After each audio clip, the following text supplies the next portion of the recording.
True. But at the end of the day, whatever happens, mean. it's still engagement. People are still talking about it, and you want them talking about your stories. That's a fact. That's what you want. So is that one thing like there's no? It's like similar to there's no publicity. Like no such thing as bad publicity. Yeah. I mean there's exceptions to every rule. Yes. And there's an exception. There are a couple exceptions to that rule, but for the most part, that's basically what it is. Because if we talking about like R. Kelly and shit, no, that's definitely bad. Yeah, that's different. Like you ain't getting up under that. That's not the move. Dave Chappelle probably has a better chance than that nigga. Like, and it depends on what the medium is. That's true. Yeah, that's all. If you're talking about writing stories, then plagiarism is a big thing. Oh yeah. If you're talking about music, not as much. No, because there's a lot. It still matters, but it still matters, but nobody really cares about plagiarism in music, right? Well, and this is the other thing too. It's a fine line between plagiarism and being inspired by or homage, because in the comic books you will find Superman analogs everywhere in comic books. Yeah, regardless of it don't have to be decent. You will find characters that are just like why? Because he was the prototype. Right, all of them for Century. People get mad at me when I point out the fact that their favorite superhero is probably a Superman analog. They go, because they don't got the same type of powers. I said they got similar powers in this way. If they got super strength, they got super strength. Fly, right. That comes from the big man. What's up, Vermin? What up, Vermin? That comes from the big man. The big man. You don't have to like him.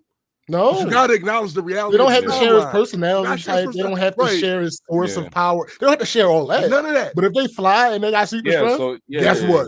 If they bulletproof. Guess what? Superman clone. If they fit that intro faster than a speeding bullet, leaps buildings in a single bound. If they that's that bad. And listen, he's Hulk Hogan. He's Big Daddy. Modern day superhero, right? He's that version. Superman is OP. You know what I'm saying? Yes. He's OP. He very much is OP. But you know what? It depends on what story he's in, too. Oh, yeah. Because who you video calling, yo? Yeah, why are you video calling somebody? No, somebody video calling me and they know I'm potting right now. No, but yo, he's not. I've seen him get his ass whipped. I'm gonna mute my shit. I still didn't get his ass whipped. So, like, what up, Biddy? What's up, Biddy? I feel like as long as the creators can create characters and situations that challenge him, there's no such thing as him being OP. As long as he can be challenged. As long as they continue. Like, it depends on the writer. Hey, McKenna. It depends on the writer. It depends on the writer. It absolutely depends on the writer. Because I see a lot of the things that that shit that Gladiator did, where he flew across 100 galaxies in the blink of Heimdall's eye just to punch him when he blinked. You're not gonna tell me that's OP. That's OP as fuck. That's OP as fuck. You know what I'm saying? Who the fuck is gonna beat you if you do that consistently? Right. He flew across 100 galaxies in the time it took for a god to blink his eye. Come on now. Come on. OP my ass. Yeah, I don't think Superman is as OP as I think people, because he's not modern. What's up, Bowflex? He doesn't have a modern. There's a difference between being OP and having plot armor. Yeah. Oh shit, I think that's really the biggest issue. Agreed. My biggest issue with Superman and Batman is plot armor. Yep. That's my biggest issue. Like, come on, B. Like, really? So 30, 40 years into their existence, 60 years into their existence, you still gonna keep coming up with these niche little powers that they've never used before, simply because you put them in a situation, right? Like simply because you put them in a new situation. I just saw him get his ass whipped by the same character, and then all of a sudden, when he decides he doesn't want to get his ass whipped anymore, now the punches don't have the effect or the attack. Or the, come on, B. Come on. What's up? What's up? Give her the beans. And special space. Look, motherfuckers is in here. Facts. They in here. Yo. They are in here. That's interesting because I don't have anything for the day. You don't have what? You don't have what? Oh shit. We don't have the show. No, we don't have plot armor today. What up, Jonathan? I mean, I have things. Yeah, I have a week. Actually, I don't. Have a week. I don't. You don't have a week? You went to work? Not really. Week. Some shit happened at work. Nah, B. It was a chill week. Like, oh, I know it's cold as shit. No, I mean clearly because you got exactly. Talk about that too. You're gonna talk about that. Let's get in there. Oh my god! Let's get in there. Eddie, you good? Oh, you hey, what's up, Sean? Never mind. I'm trying to figure some shit out. Eddie, are you okay? Are you okay? Eddie, are you okay? Are you okay, Eddie? I'm never okay. God damn. Okay. People won't let me be, man. Shit. I think people be letting you. You just don't want to remain it. Like, that's probably it's probably a combination of the Nah, niggas be trying to get in the way. Yeah, that's fair. It's probably a combination. You know what I'm saying? Niggas nah, but they could stop that. They could stay out the way. Like that's all. No, it's probably not gonna happen. Yeah. No, I'm just saying, but that's what I would like. I know it's not gonna happen. I agree. I get you. I mean, I would like it too. I feel you, but it is what it is. Yeah. It's like what are you gonna do? It's not a realistic expectation. My whole thing is just like power through it, So. No, I mean that's pretty much the only choice. Literally the only choice. It is what it is. Things happen, and sometimes they don't. I like it when they don't. I get it.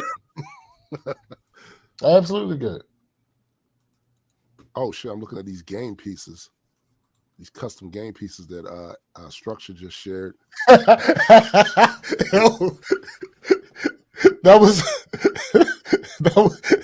That's Addie's fault. You can thank Addie for that one. Yo, Eddie added the sirens. He scared the shit out of him twice this week driving downtown and sudden cops. Yeah, you can blame Eddie for that one. And Eddie added the sirens. Yeah, I'm feeling better, man. I did do that though. Purposely, I had to. Shit. No, thanks.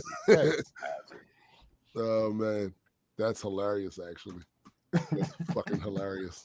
Damn. Oh, he said, "Damn, put some damn music behind it, not silencing the sirens." Niggas up and shit. Niggas up. Niggas jumping. If he would have told me, then we could have made that work that way. But he surprised me with that shit, and it was like, "Oh, all right." Because if he would have told me, I could have just extended the beat. Oh no, but I wanted it like that though. No, I get it. Yeah. I get it. So the criticism is warranted. Like, I mean, I guess it's one thing if it was by accident, but no, it was the plan. That was the plan. So that was the plan. Wait, are they saying that it don't work? Or no, they're not saying it don't work. They're saying it's jarring. Yeah, it's supposed to be. He was driving downtown, and suddenly cop drivers like, "What the fuck?" Yeah, I understood it. Yeah, y'all better stay alert, my niggas. It's real out there, boy. That's facts though. I'm supposed to get you, boy. Oh, them sirens be like, "We them boys." Mm-hmm. Hey, yo, I heard that song for the first time yesterday, yo. Man. I was like, yo, I get it. Damn. Yo, no. How about what got me thinking of that? I was watching a clip from Friday Night SmackDown, and the Usos are so ass, yo. Like the way they set up these other teams that's supposed to be their competition to all have this fatal 4-way triple threat tag team match, whatever. At the end, they start giving the rules, right, of what they wanted.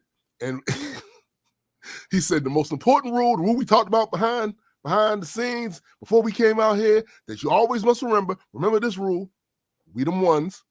And then that's their catchphrase. Super kicked this shit out. Hey, yo, these niggas are ass. We the ones. That's perfect. That's perfect branding right there. And they haven't always been good on the mic. They've actually been pretty shitty over the years when they first started. Like, their mic work was trash. But that was fun. Thanks. Bowflex said his head is always on the swivel. It kind of gotta be. It gotta be. Yeah. Kind of gotta be because they be trying to catch you slipping all the time. Catch you lacking, and then you getting that ticket. Especially if you sneaking and geeking. Boy, you better be on point. Saying. Hear that whoop whoop. Hear that whoop whoop. It's the sound of the police. Whoop whoop. That's the sound of the police. Straight up, dog. Should make your heart sink. Yeah, it does. It does. So it's funny how we could laugh about that shit only when we're not going through it at the moment. Well, yeah, nigga. Yo, if I'm walking down some icy steps and bust my ass at the time, I'm not gonna be happy. But when I recount it to y'all, it's gonna be funny as a motherfucker. Especially to us. Shit. Shut up. Okay. Man. I'm tame today. Oh damn. I'm gonna follow instructions. What? Yeah, I'm gonna follow. You not real nigga today? I'm not gonna. Nah, I mean, I'm still. Well, I'll be like, my real nigga. You know what I mean? I'm gonna hold it down on the real nigga aspect shit. You know? Okay. That shit could sometimes be problematic. I mean, but real niggas don't follow instructions. So. Well, you know what? Then fuck that shit. No, I ain't. Okay. That shit. Yeah. Back on my ding. Yeah. Yo, this post is still growing too. Gotcha. Of course it is. That post is still growing. It's amazing work. Oh, the one that you put in the group, ain't it? Yeah, that post is still growing. I just got some more notifications. Like, it's still. We're gonna talk about it. Are you gonna post more shit in there though? Nigga, yes. That's a network. 20,000 people. Yeah, in that group. Yeah, I was just hoping it wasn't like a one and done, pump and dump type shit. You know? No, I'm formulating a whole marketing strategy. And yeah, I know this nigga. His gears are working. Yeah. When I saw that group, I was like, oh no, hold on. Hey yo, you in here? Yeah. Vermin asks, when you're walking, do you frequently stop and look behind you? All right, so let me tell you the history of that. I don't anymore. When I lived in Baltimore City, there was a time when that was a thing, but the longer you live there, you kind of get somewhat of a sixth sense with certain shit. Yeah. No, it's just you get a feeling like, right? What the fuck? You know what I'm saying? It's like there's a disturbance in the forest. It's like a disturbance, right? Now, spidey sense goes off. Now, when I moved to Laurel, I still had the sensibility of Baltimore for the first 3 years, right? So it's people around there jogging. But where I come from, if a motherfucker running, he either running from someone or running to do something to someone, right? Mm-hmm. So there's been a couple of very embarrassing moments where I'm walking and I hear the footsteps behind me and I turn around and get on my square. Man, motherfucker's just jogging. And it's PTSD. And it took me a while to get over that shit because the problem wasn't them. The problem was me. Nah, fuck that. I'm still stand on my stance that that's what they be wanting you. You're gonna get clothesline. Like somebody gonna be running real fast. Yeah. They ain't gonna be able to stop. You can turn around and think like, oh. No, I'm saying like you thinking that they're just running like that's what they want you to think. So one day they catch you slipping. So if they run it past you a few times throughout the week, then one day they're like, oh, I know this nigga's route and all that. Yeah, I lived there for like 10 years. It's never been it's environment. It's environment, B. Like you are in when you grew up in Miami, I am fairly certain that there's that spidey sense thing that all of us from the hood get. You like, damn fucking right, you know what I'm saying? Shit. But when you leave outside of that situation, that stuff does not help you as much as you think it does. Instead, you wind up just looking like a nut. You look like a weirdo. You're like a weirdo. You know what I'm saying? And it took me a while to not be a weirdo up there. You know what I'm saying? Because I wasn't accustomed to this shit where literally no one hangs on the corners up here. There's not a constant siren going off somewhere. There's not no police helicopters flying above. None of that shit. Niggas ain't getting took for their shit. Like it's a lot of differences in that environment. So I like those sense, but here's the funny thing about it. Muscle memory is a motherfucker. Because every time I come back to Baltimore or if I go into certain parts of DC, it's right back. Oh yeah, definitely. It's right back. Like it's just like riding a bicycle. These niggas, fuck these niggas though.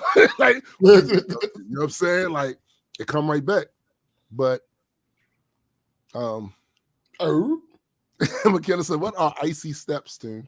Listen. Wow. And I just remember where she's from too. Wow. Yo, see, hey, yo, shouts to you. What are you doing? Listen, this is what her mom do, yo. That's what they did.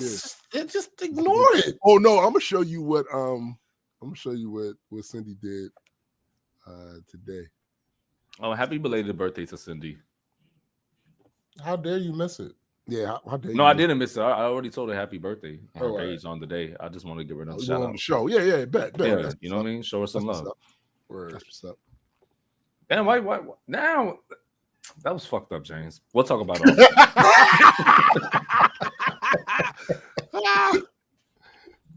All right, hold up. See, this be that bullshit right here. Wow, she sent you video. Hold up. Hey, Landon, come get your damn weather. It's lost. Damn. Yo. She had ice on her windshields in Florida. Yeah, that's funny. Just a reminder for those that listen to the pod on. Oh yeah, matter of fact, we got on video on Spotify, so y'all be able to see it now. Damn, I just remember that. So never mind, we don't have to do the reminders no more. Nah, I mean there are other places that don't like. Yeah. Well, then let it apply to the other places. If you guys aren't watching us on YouTube or aren't watching us on Spotify or on Facebook, you probably should be. Yeah, probably should. It's a different experience. It's just what it is.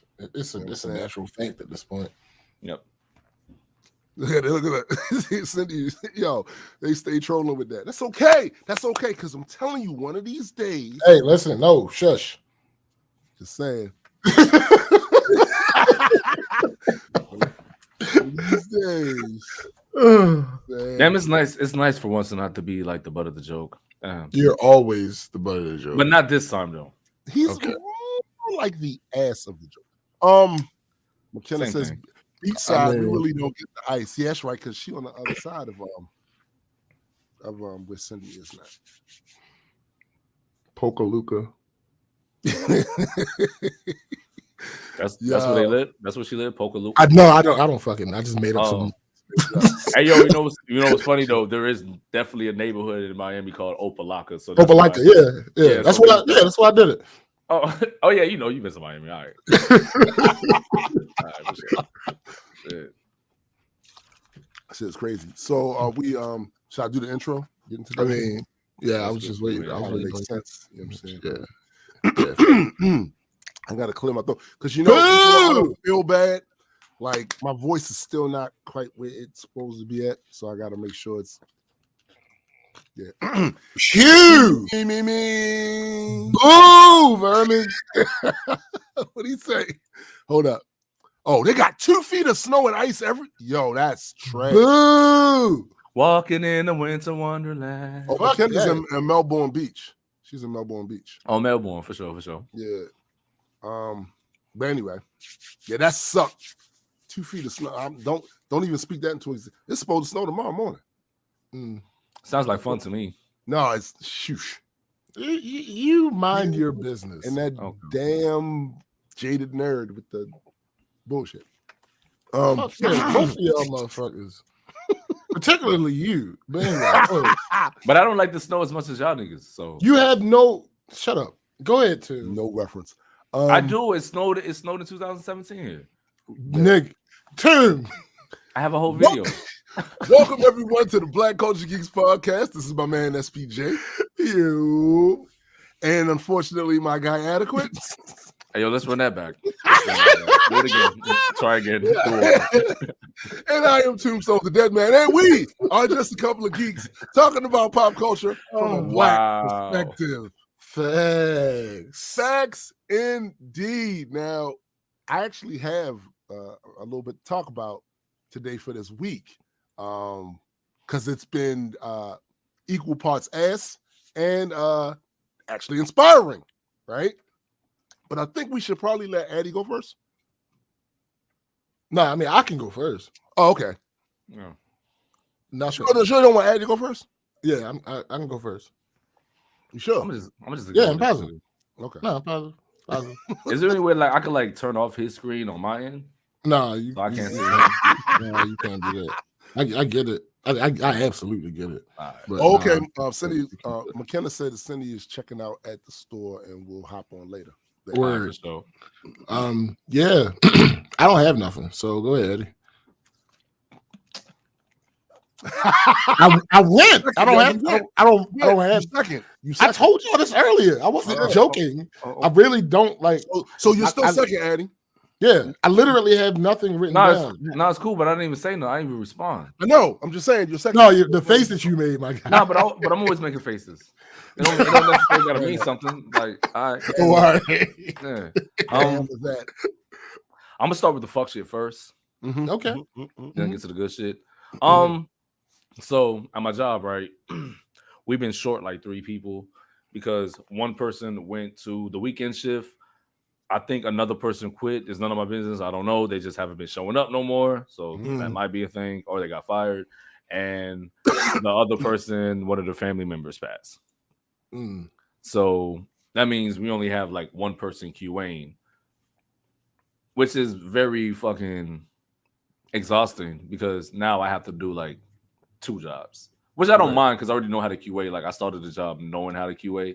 So like, I guess that's how they train me. So like when I get on the pit, I'll know what I'm looking for and how to help the QAers and shit. But I'm just really feeling so bad for Tosh because I'm like, damn, she's gonna be here alone, like during this whole 2 weeks because the lady that's coming back, whose sister passed, she's gonna be out this week too. Well, this week coming up also. So like, I just think it's just. I mean, it's not bad. It's just annoying, but it's just bullshit because like, yo, y'all keep saying y'all gonna hire people, but y'all don't keep people. Y'all don't keep people to stay here. You know what I'm saying? It's a very quick turnaround. Yeah. I'm like, y'all like that. Y'all are like literally wasting money because I think one thing is y'all are cool and shit, but y'all are way too strict with shit. Like y'all have to understand people have lives. You know, just sometimes people can't come into work, and if they let you know, like, yo, you shouldn't give them any points for it. You know what I mean? Like, I got some shit that I have to do. I have some shit I have to handle. I can't come into work. It's not like I don't want to. It's like I can't. So wait a minute. Let me ask you this. What's that? With all the rules or whatever that they have there, when they do squeeze the trigger on somebody and get them the fuck up out of there, is it after a certain amount of times they've done that? Yeah, you get like up to. You're supposed to get up to 10, but once you get to 9, they're getting you out the paint. You mean, hold up. So you get up to 10 times of calling out during a year. But like if you say you have like you used up all your PTO, right? And within those 10 times, you didn't use your PTO, you're fucked. You know what I'm saying? Like you're out the paint. But you won't be out the paint at 10. You'll be out the paint at 9 because they ain't even want to give you that 10th chance. You know what I mean? So I don't know. I know that at warehouses that I have worked in the past, there's usually a high turnaround rate with certain positions there. It's a high turnaround rate. So, and that could be it because people, a lot of that, especially some of those jobs are hard jobs where back when I was doing the shit, there was a lot of heavy lifting and people be tired, don't want to do that shit. Maybe they aching or whatever, and they don't want to come in or whatever. And they say, oh, I can't come in today. But I feel like if they gave you a bunch of warnings and a bunch of chances, it's only so much an employer is going to put up with. Like, no, that's true, but that's also true too, which I understand. It's just like they kind of they're egregious with that at a certain point. You know what I'm saying? Like Cindy here. Like say you just got there, you know what I mean, and you have a lot of shit going on, and it just so happens that you just started the shit. You just started like being a full-time. I mean, because sometimes life just happens. And like say like you said, oh, you know, I got into a car accident on the way to work. They'll be like, oh, well, you're still gonna get a point. Oh, damn.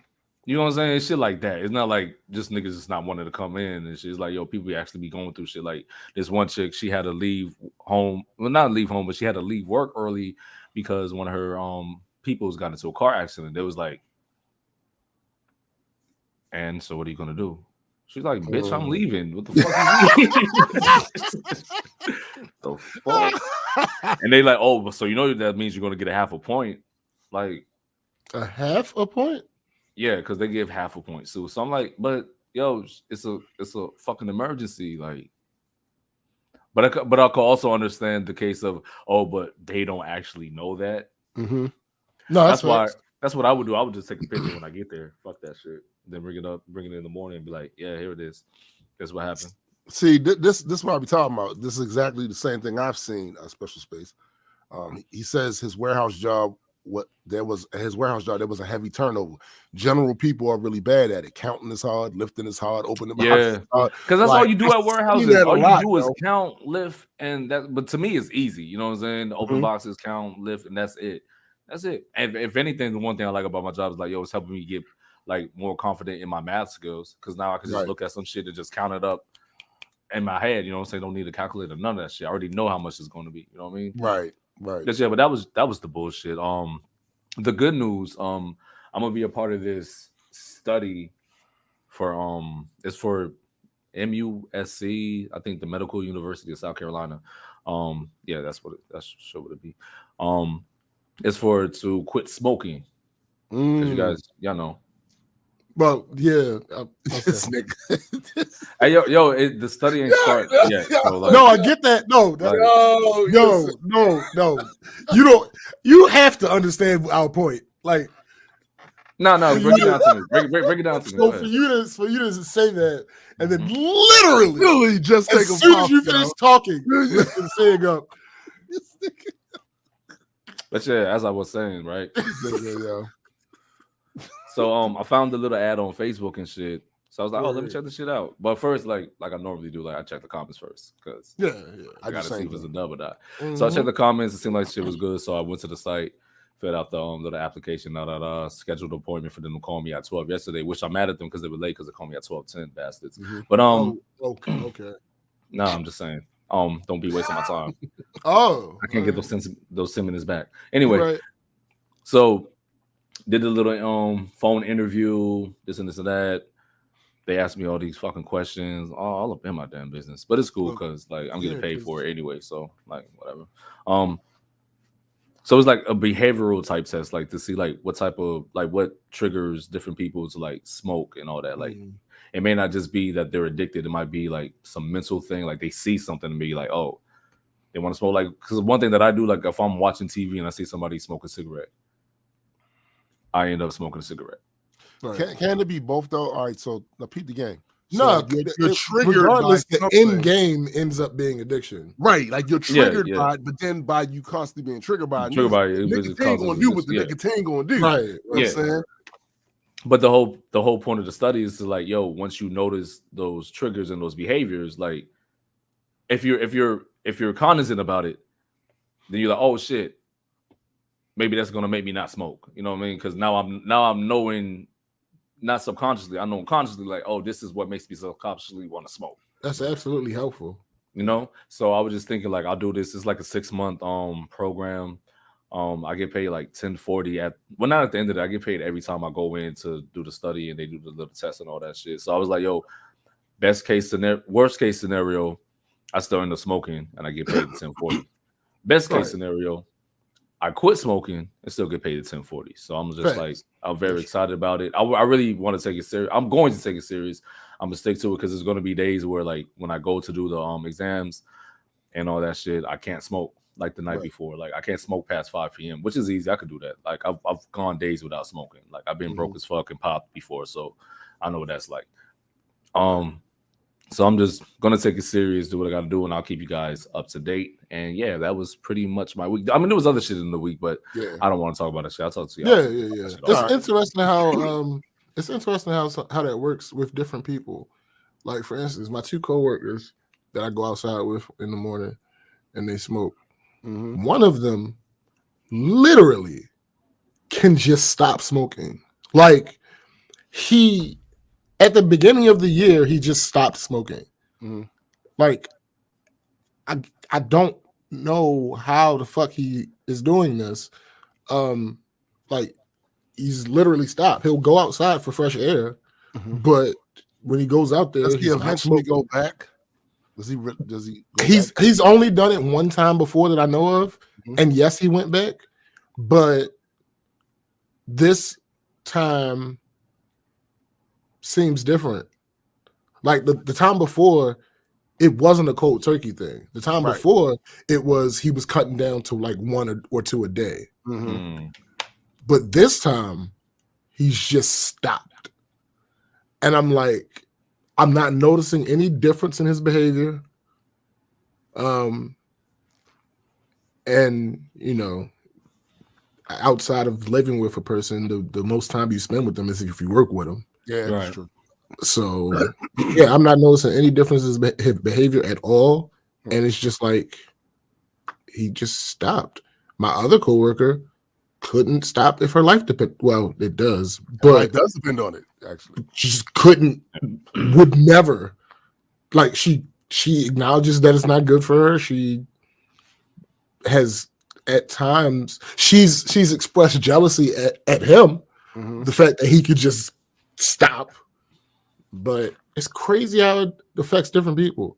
See, the thing with me, I have no qualms with smoking because, like, I have a mad addictive personality. No, I don't. Like, yes, you do. Well, shut up. You have qualms with having a hole in your neck and having to do like cane and shit. But we ain't there yet. But this is what I'm saying is you should have a problem with it before you get there. That's what I'm trying to say, bro. Like you shouldn't wait till they doing that and they go, I got a problem with this. You're in the middle of surgery. Like, I really don't think this is cool. Like, it's too late.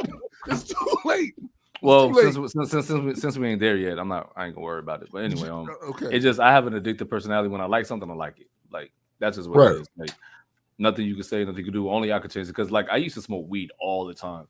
I literally stopped when I say I'm gonna stop smoking weed. I literally stopped that day to smoke weed again for like 3 years, and then it would be just like occasionally, you know what I mean? Like if I'm at a party or some shit, you know what I mean? Like not like I'm buying trees personally to smoke them. Right. You know what I'm saying? I will always be like around other people. But with cigarettes, like for some reason, it's a bit different because I actually enjoy because I drink too. So like that enhances the whole vibe and shit, the whole mood and shit. So I want to actually swing to some of these comments because I think they're very relevant. Biddy says she was off smoking tobacco for 10 months, then been on them again, and she hates that she did that. Bowflex suggests read How to Change Your Mind by Michael Pollan. Probably one of those type of books that self-help or whatever. Vermin says he had a buddy and I said no, he said he quit for 2 years and now he's back at it. And I find that a lot too. A lot of people they'll quit and then they'll go back to that shit at some point. Special Space says I tried to quit smoking a bunch of different ways, and what helped actually quit was a little mint vape the size of a cig that puffed and felt like smoke and not clouds. Cindy says her dad stopped cold turkey. So did my brother. He didn't stop. He didn't stop the drug stuff as far as crack and all that stuff cold turkey. He had a relapse with that. But the cigarette stuff, it was it. It was it. So people are different. People have different tolerances for certain shit and different disciplines and different reasons for doing it that might, make them more inspired to do that shit. Right. But then also the problem is like I was always taught not to be a quitter. You know what I mean? So okay, all right. See, clearly you're not taking this seriously. Huh? What do you mean? I'm doing the study. What are you talking about? I'm talking about the conversation you had. Clearly you're doing the study. I think Vermin has a point with this. Everybody has a different mental fortitude.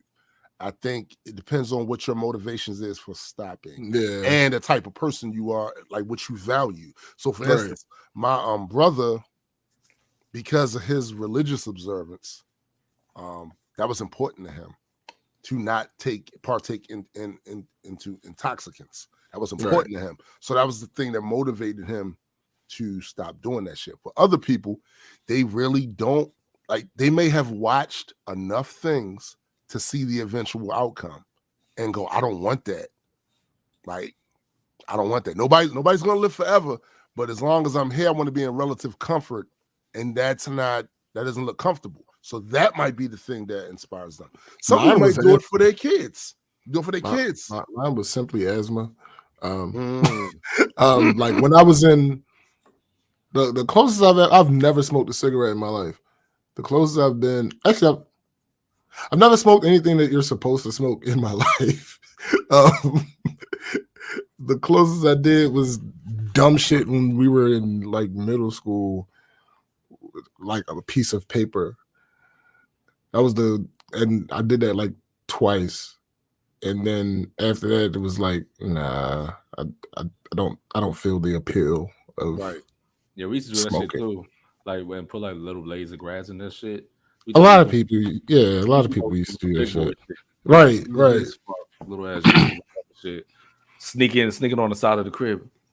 Mom, come home, Because society made it look cool. Mm-hmm. Yeah.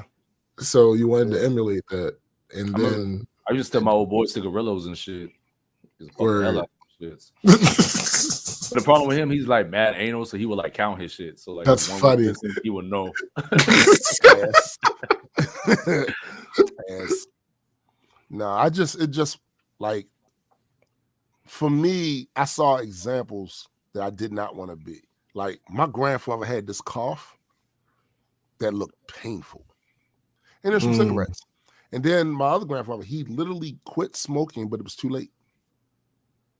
It already did its damage. And he wound up dying. And all the stories that I heard from it was like when he was they was literally on a hospital bed.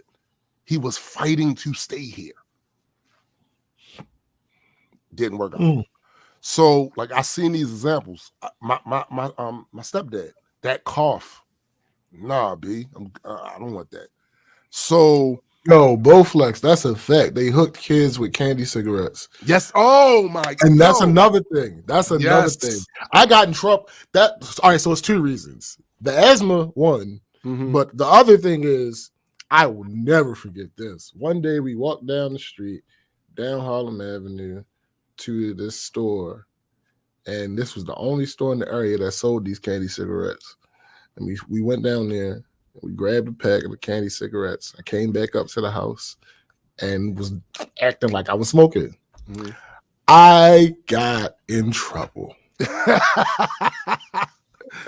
I got in trouble. They put hands, feet, and elbows on you. Oh, bro.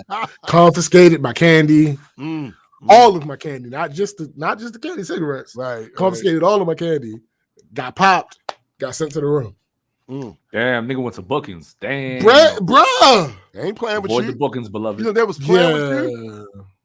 Not at all. They wasn't playing with you. And I remember the candy cigarette era too. I remember that shit. But it was only really one place you could get them when I was coming up. It was a store that was Janeiro, the area I'm talking about. It was in Poplar Grove area. And that was the only, like the corner stores, like Bus Stop. It was a store called Bus Stop at the top of the village. They ain't sell them. Mr. Lee's store over there on Edgewood Street, they ain't sell them. None of them course. But if you walked across that bridge, went over there to Poplar Grove, if you could avoid getting that ass beat, you could go and buy some cigarettes. Because Poplar Grove back then, listen, if you were not from there and you get recognized as not from there by the wrong people, it can happen to you. Right. Yeah, they used to sell them shits and the ice cream trucks. Yeah. You know what? You're right about that. You're right about that. And then they stop. Hey, yo, let me get a pack of them fake ass cigarettes, boy. Poppy's like, see. That's crazy. But nah, yo, that was the thing back. That was also during the era of penny candy and shit.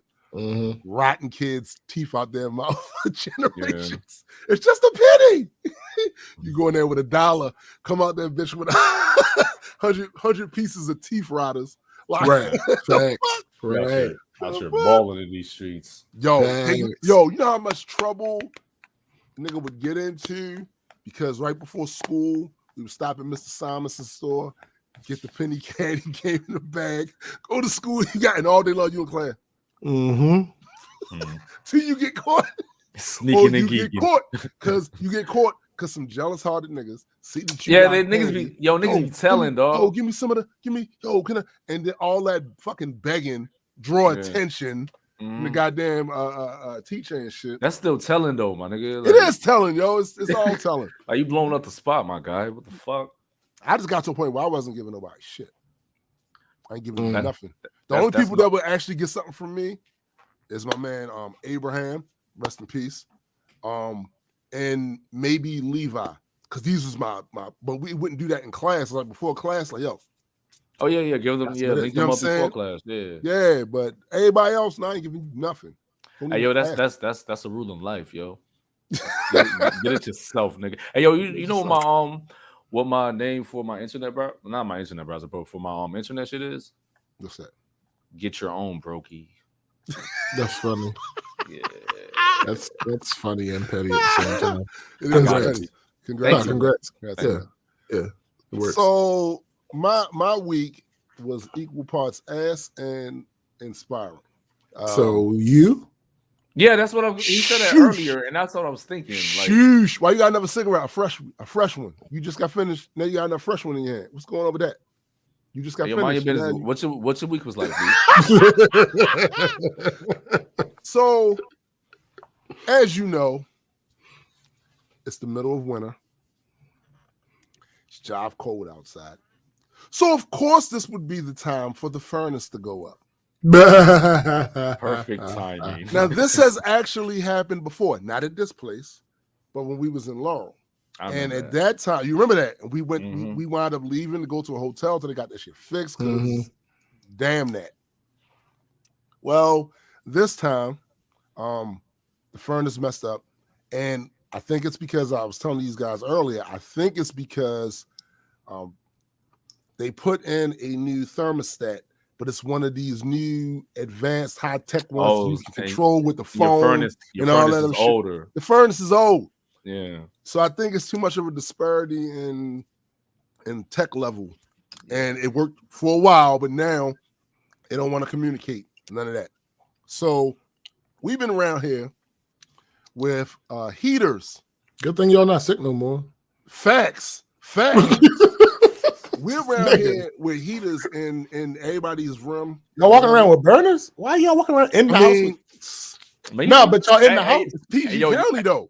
Like, hey, DTA, don't trust anybody. Don't trust. Right. You know what I'm saying? It absolutely sucks, right? So, but like I said, we got enough heat for the rooms, the individual rooms. Right. People's rooms, but in the common areas, especially where I'm at most of the time, which is in the basement area of the house, which is basically like a second house. It's got a kitchen, a full bathroom, bedroom, all other shit right there, right? And a living room area. But so it's cold in these areas. Now, what I've been typically doing is any work I have to do, I come out here, throw a hoodie on real quick, do the stuff that I need to do, and then I'm shooting back off into a warm room, right? But today, of course, we have the show to do, and the show must go on. Fuck that shit, man. So, hence why you got the hoodie on, because I never. Hence why I got the hoodie on, right? That's why the hoodie on, right? Because I thought it was just like extra cold outside or some shit, or but nigga, no. It's cold. It's extra cold in here. Yeah, I got it. I feel you. It ain't even that particularly cold. I mean, it's cold outside, but it ain't. It ain't right. It ain't oppressive. It's just I'm in a box. Yeah. You know what I'm saying? Yeah, that's the insulation gonna keep that shit. Yeah, in there, yo. man. So what I tried to do earlier is get some of the heaters out here, right? Oh, we also had a heater in the bathroom because who the fuck wants to right. and go in a cold ass bathroom? Nope. Yeah, you gotta explain that one. Ain't no way. Sometimes bro, walking that bitch with no socks on and oh my god.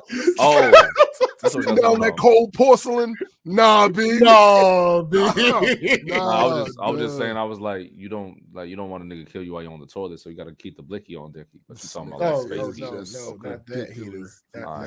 I mean, that's true too. But yeah, I tried to do. Just saying. Okay. I tried to. Okay, so I'm gonna be out here for a few hours doing the show. So try to bring the heaters out here, but the circuits in this house refuse to allow that shit because the moment we plugged them in, they was on for a little while. All of a sudden, fuses blow. We had one of them did a power surge. Thankfully, my power strip has a surge protector on it. It's a switch shit off. Like, nah, B, we not doing that here, right?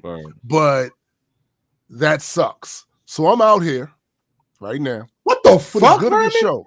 Vermin says he hasn't worked for 2.5 years in his bedroom. Oh, hey, yo, you got a space heater, Vermin? You have to have a space heater. The vent, his vent must be clogged or something, yo. It must be something. 2.5 years? That's crazy. Ridiculous. That's crazy. I demand a recount. Yeah, no doubt. So the other day, well, all right, so we had one maintenance person come in, and actually this was the son of the landlord. He comes in and he looks at it and he can't figure out why the fan won't stop. Right? And he's like, so his idea was it has to be something with something's not communicating with this and that, blah, blah, blah. But he couldn't do shit about it. So he came in here with one of these little radiator things and said, call the warranty people. So call the warranty people. They sent somebody over here yesterday. Dude came in, messed with it, blah, blah, blah. And sure enough, it's definitely some circuit board thing with the not communicating with the whatever. So he turned it off, and he says that today they're supposed to come through to fix it. Today is the day. Here's the problem, though. Here's the issue. I don't know exactly if that's going to happen because, one, he left out of here late, which I would assume to be after business hours. So if there's paperwork, which he says has to be filled and approved and this, that, and other, I'm hard put to think that it would have happened when he left out of there because in the business day, which means it had to be today. And I don't know what the process is, how long that takes to be approved, and then scheduled to come out here and fix it or whatever. So it is entirely possible we could go this entire weekend. And longer. Depending on how long it takes for that to get approved. Snow tomorrow. And if it do what they say it's going to do. It's supposed to turn to rain after that, right? Well, that's what it's set up here. It's it's always a bunch of different people saying a bunch of different things. Yes. One person is saying that it's going to be all rain, basically. Right. And then you have another person saying it's going to be all snow. It's going to be all snow, right? So either way, it's going to be ass. They've been saying that shit out here too. Like they say it's going to snow, it's going to rain, all that shit. That's how that shit go. Yeah. That's how it go. But that sucks, and it continues to suck. Also, these cats get on my goddamn nerves. Bro, I mean, and this is directly related to that. So in order for you to keep the heat in your room with this heater, you got to keep the door closed. Yeah. Cats don't like that. At all. What are y'all doing? What are y'all doing in there? I want to see. Yeah. They haven't been doing that part of it. So we tried to split down the middle, right? So they wouldn't be annoying. With the door open, a crack, they slide their heads in and come in. Right. Instead of them sliding their heads and come in, though, they start playing around. They start playing around. What up, niggas? And where I sleep in our room in the bed is I'm on the side of the door. So as soon as that door open, that cold air goes. Like,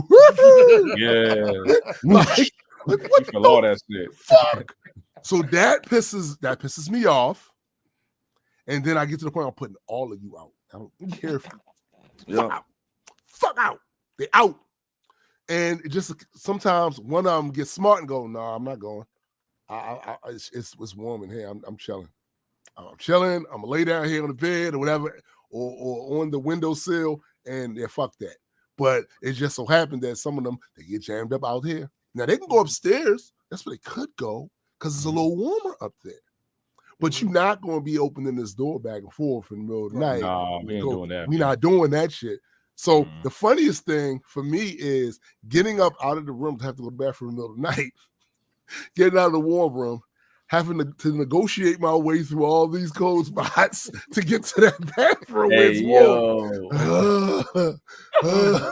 that's a slog, man. Yo, it's terrible. It's terrible. But yeah, also I was supposed to get my booster yesterday, but I had to reschedule it for tomorrow morning. And where can we get tomorrow morning? Where do we get the boosters at? We could still go to Walmart. I don't know where you go to get them at. So I just know they have been difficult to get for a couple of weeks. It's been. Do I have to go to my PCP or that shit, or I would check your CVS's and see if they got some up in there or whatever. I would do that. Walgreens, you know, places like that. I would check to see if they got any available because places around here for a couple of weeks didn't have them available. I literally got scheduled to go down like twice and they didn't have none there. So, because shouts to Larry Mendoza making me feel bad for not getting mine yet. I'm like, God damn, fam, because he had this like post saying like, yo, this amount of people have gotten the booster shot. What the fuck are y'all doing? Like some that type of. I was like, damn, dog. McKenna says just go to a pharmacy website and schedule it. Yeah. I hope they have it when you get there because they have what I got there.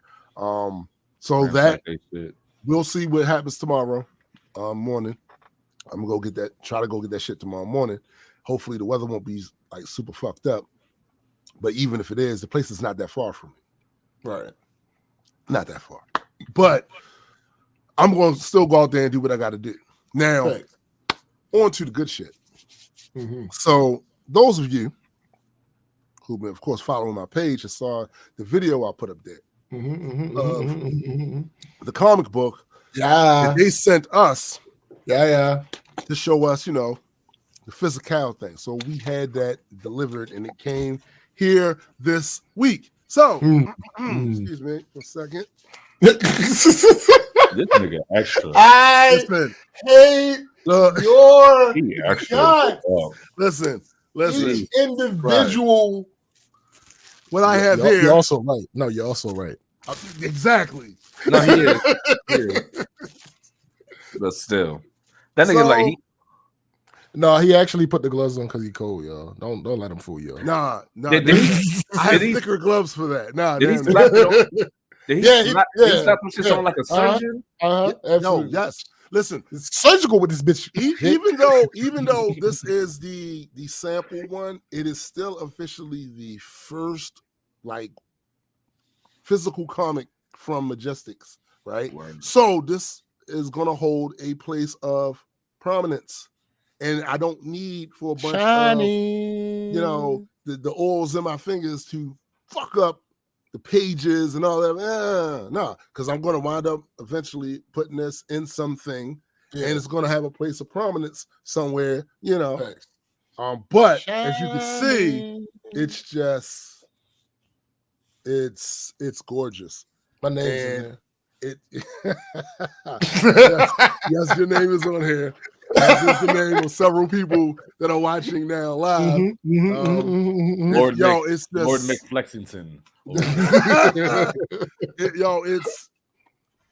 It's hard for me to describe what the feeling was when I pulled this out. No phrasing, but no, say. You should let me finish. I said out of the packaging. No. Still. Yo, ass. You're amazing. Yeah, like this, never change. I won't change. And it changed now. It's just it's hard. It's really hard to put into words something you wanted to see happen for the longest time, and to know how close you are to doing that. This makes it feel super real, right? Now, a couple of things. This is not the regulation size of comic books, typical comic books. And that was actually an error. That was actually an error, right? However, it might be. Wait, before you continue, what y'all should do, y'all should get one, and each of you put your fingerprints on it and frame that one. No, we're not putting finger. Listen, no, we are not putting. Separate. No. Listen to what I'm saying. A separate one, not that one, not the first one. I'm saying y'all should get another one, and each of you put your fingerprints on it and frame it. But won't that mess up the? That's the point. That one is not. That one is about y'all. That one's about y'all, not the product. Well, this one is about the product. Oh, this product. We going on a Blue Magic. It's a brand name. I stand by it. Oh, my bad. I was talking about product. I was thinking of another time. This thing is ridiculous. This thing is ridiculous. But yeah, man, like I am pumped about this. So what we may do, we're still thinking about it. What we may do is keep all of the ones for the Majestic 100 that get these, keep it this size because it sticks out. Like this is the first run. And then the ones that the second run that we do for everybody else, or anything that goes for consignment in the stores and stuff, that'll be the regulation size. But for the Majestic ones, I think this would be like super dope. Super dope. And this is one more example of moving the chains forward. And again, we could not have done any of this without you guys. Couldn't have done any of it. You're welcome. Shut up. Like, seriously. So this is a monumental occasion for real. Thanks. And related to this is something that SBJ going to help me talk about, which is the other part of the week. So the other day, SBJ found this comic book group on Facebook of about 22,000 members in this group. And it's called the Black Comic Creators Group. Yeah, something like that. So, you know, we do have to do outreach to other venues with people outside of our normal audience in order for this to grow. Absolutely. But I have been very, very hesitant to deal with these Facebook groups because there's a lot of toxicity in a lot of them. You know, speak on it. Like, and I pulled away from a lot of the ones that I was part of for that very reason. Like, man, I'm not being around. Because all it do is spark me to argue, right? You see some stupid ass shit in there, and you just get this, what? Shut your dumb ass up. And then next thing you know, you go back and forth. So it wasn't worth that energy right there. However, I gotta say, so far we found a gem. Yeah, hasn't been that. And I put in there a post. My first inaugural post on there was the cover art for the comic book, and I put the link in there, and I thanked them for adding me to the group. And that post is going crazy right now. It's still literally going crazy. I think it's up to 132 likes, emoticons, all that other shit. 33, something like that. And a bunch of comments in there. People very interested in it. So that's 135. 135. It's at 135 now. So that's actually, hold up. For real? Give It a Bean said we got 10 more. And we're now at 200 on Patreon. No, I think he's saying that this 190. Oh, okay. All right. Bet. That's still crazy. That's still absolutely. Crazy. Absolutely. That's still crazy. And one of the things I noticed too, I've been doing a lot of interacting with some of the other creators in the books. Everybody's very supportive of each other, looking forward to networking with other people, all of that. One of the things that I noticed that people are in various stages of the process to either making their own comic book companies or doing their own books. 420 by 420. 420 by 420. Word. The thing about that is it really highlighted how fortunate we were. Because as I go to some of them have Patreons or whatever, some of them have Kickstarters. Yeah. A lot of them don't have anywhere near the funding, right, that we did. So that's largely because of the community that we built over the last 10 years. Thank you. Eddie. Side note, Eddie, sis left you a link in the group chat, Eddie. All right, bet. Thank you, sweetie. But yeah, man, like thanks to you guys, we didn't have some of the same struggles early on as far as getting the infrastructure up, because that takes a lot of funding. And we fortunately have been able to have that to pay lawyers off and get the whole trademark and copyrighted thing. All that shit costs. All that shit costs. You know, so that's the one thing I noticed about it. But it's absolutely a dope ass group, and I want to shout out, give SBJ his flowers early on for even finding that shit, because it definitely changed my mind about interacting with some of these groups. Word. But that is pretty much my week. The word. All right. So we got a couple articles. I don't know. We'll probably fuck around and end up playing the game later. We'll see what it is. All right. Article numero uno. And this is a little disheartening. Uh-oh. Legendary hip-hop producer Pete Rock set to sue Nas over Illmatic royalties. Oh,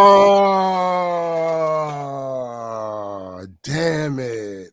I don't even know who to be mad at either, because if that man ain't get his royalties, he ain't get his royalties. I mean, you know what I'm saying? All right. Groundbreaking. Pay your producers. Groundbreaking hip-hop producer Pete Rock says that Nas hasn't paid him a cent in royalties for his work on the rapper's era-defining double platinum album Illmatic, and he's finally gearing up to sue. Rock and his attorneys claim that the Queen's rapper, Nasir Jones, signed a contract that would allow the producer a cut of the proceeds from the classic track The World Is Yours, a total that's now in the millions of dollars. Of course, and we're told that the lawyers for Rock have repeatedly demanded that Nas honor the alleged deal to no avail. Rock has a writing credit on the tune, the only single on the 1994 LP to have gone gold, produced it, and even provided vocals. Now we're told Rock's legal team is preparing to file a lawsuit in January. Rock told Page 6, Nas and his people have stonewalled me since 1994. My New Year's resolution. Stop. Think about that. He hasn't gotten a single cent. 1994, B. Yeah. That's over. Nas and his people stonewalled me since 1994. My New Year's resolution is to be compensated for my hard work on Illmatic. I know that's right. The track is the song most sampled by hip-hop artists from Nas's catalog. According to insiders, it has been sampled by Jay-Z, Eminem, Rick Ross, Lil Wayne, and the late Mac Miller. The song was also used in the film Antoine Fisher, directed by and starring Denzel Washington. Apparently, Nas has a better relationship with other blue chip producers who worked on the album. DJ Primo, I'm sorry, that's me saying Primo. DJ Premier, who also produced tracks on Illmatic. I'll give it the beans. It's IHOP. Yeah. He caught me. I saw it. It's always DJ Premier, who also produced tracks on Illmatic, guested on his track Wave Gods, which also features A$AP Rocky from the surprise dropped on Christmas album Magic. Reps for Nas have not responded. Yikes. This is the issue for me. I don't know who thinks they're right. And I don't know who's actually right. And I don't know who's in charge of giving out there's the record company from back then, is who's owning the splits and all. I don't know. I will say this. It is disheartening to hear about a classic album that was put together. Oh, which one of y'all is going off, my guy? It's not me. People being goofy. That's clearly Can you turn it down? I don't need you. I don't need you coming at me to this person. That's like number 17 though. Why you counting though? Because it's a continuous thing. It's kind of in interrupting the show. Hey yo, Tim, continue. What I'm basically saying is it's disheartening to see, because there's more info. Okay. Because that was the article from basically when it first broke. Mm-hmm. So we have more recent article. We have two more articles for this topic. Around 1993, Nas, then a hotly tipped teenage rapper assembling a murderous row of producers for his debut album, showed up to Pete Rock's basement studio in Mount Vernon, New York, and the pair started mapping out a song. Rock, who's pioneering boom bap beats, helped create a template for 90s New York rap, had already been impressed by the gifted rapper's previous singles. But when Rock queued up a mellow piano loop from jazz legend Ahmad Jamal's 1970 song, I Love Music, he knew he had something. That was the first beat, and when he heard it, I saw him just freeze and start closing his eyes and getting an idea. Nas asked a reluctant Rock to sing the hook, The World Is Yours, a line lifted from Brian De Palma's Kingpin saga, Scarface, and began sketching out verses for the track that would end up on his landmark debut, Illmatic. The vibe of that song is straight Tony Montana Scarface, Nas said. I needed music that was alive. There's records that you rock to in the club, and then there's records. I was making records. That beat was a piece of art to me, so it was perfect for the ideas I was having. Daniel Evans. But nearly 3 decades later, Rock's team is threatening legal action against the rapper and asking for detailed accounting behind the song, claiming that the producer may be owed up to $1 million or more in royalties from the track. Daniel Evans, Rock's business manager, tells Rolling Stone he had been going through the producer's catalog a few years ago to try to create a global dashboard of royalties. Right. When it came to The World Is Yours, I couldn't find anything for him at Sony. Where are the royalties to this song? Where are they going? They didn't have any answers. Evans said he asked Rock to call Nas to sort out the issue, but declined to say if the pair spoke about royalties. Rock declined an interview request. It's a matter that Rock's team says had come up before. In recent years, organizers of Nas's Lost Tapes 2 compilation approached Rock to use beats for the album, his team says. According to Rock's attorney, Leader Rosario Richardson, Rock asked for a resolution then to The World Is Yours. They told him that they would get it resolved, and they never resolved it. Rosario Richardson says, it's unclear why Rock agreed for his music to be used, but the producer is credited on album tracks The Art of It and Queensbridge Politics. Rock's team admits the producer had been getting publishing royalties, which compensate the creators of the composition and the lyrics of the song for the Illmatic track. Right. The album has since been certified double platinum, but they claim he had not been paid any master royalties since the track's 1994 release. Producers typically get points on the master. The amount often varies depending on their clout, but it comes out of the artist's royalty share. Since he sings the hook, Rock is also credited as a featured performer and is entitled to additional royalties from that. Evans says those have not been accounted for either. Rosario Richardson says they do not yet have an exact dollar amount on what Rock is owed, but that it could be $1 million or more. We haven't gotten any information to state what that is at this juncture. And if we don't get it before we file a lawsuit, we'll obviously ask for that in discovery. Yeah. The goal here is for Pete to get paid his royalties. And obviously, if we can do that without having to file a lawsuit, that would be preferable. Right. We're not looking for a sum of money, and then that's the end of it. We're looking for his ongoing and continuous royalties. Contrary to some headlines, Rock has not filed any legal action against the rapper yet. The two parties haven't formally started settlement talks. Okay. Rosario says, adding that she is aiming to get a proper accounting from Nas's team that accounts for both back royalties and ongoing revenue streams. We are getting ready to begin a settlement discussion.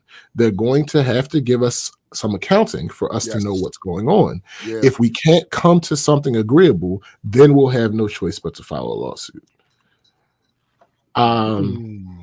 Asked how Rock is feeling, she said, I guess I would say that he feels it's a question of respect and equity. Mostly those two. Yeah. I feel him with that. And oh, look at this. Y'all just interrupting everything today. Y'all got it on lock. Listen. Niggas got lives. It is what it is. But no, man, like it's from what I'm reading. Rissa said to be fair, anyone couldn't mediate this. I mean, yeah, that's probably true. I feel like there's a lot of disrespect to the producers that I've seen. It's particularly early on. So a lot of these younger artists don't seem to get that if they want to put a price tag on their albums, you want to get paid for that work. Yeah, you got to share. You got to do certain. Want to get paid for that work.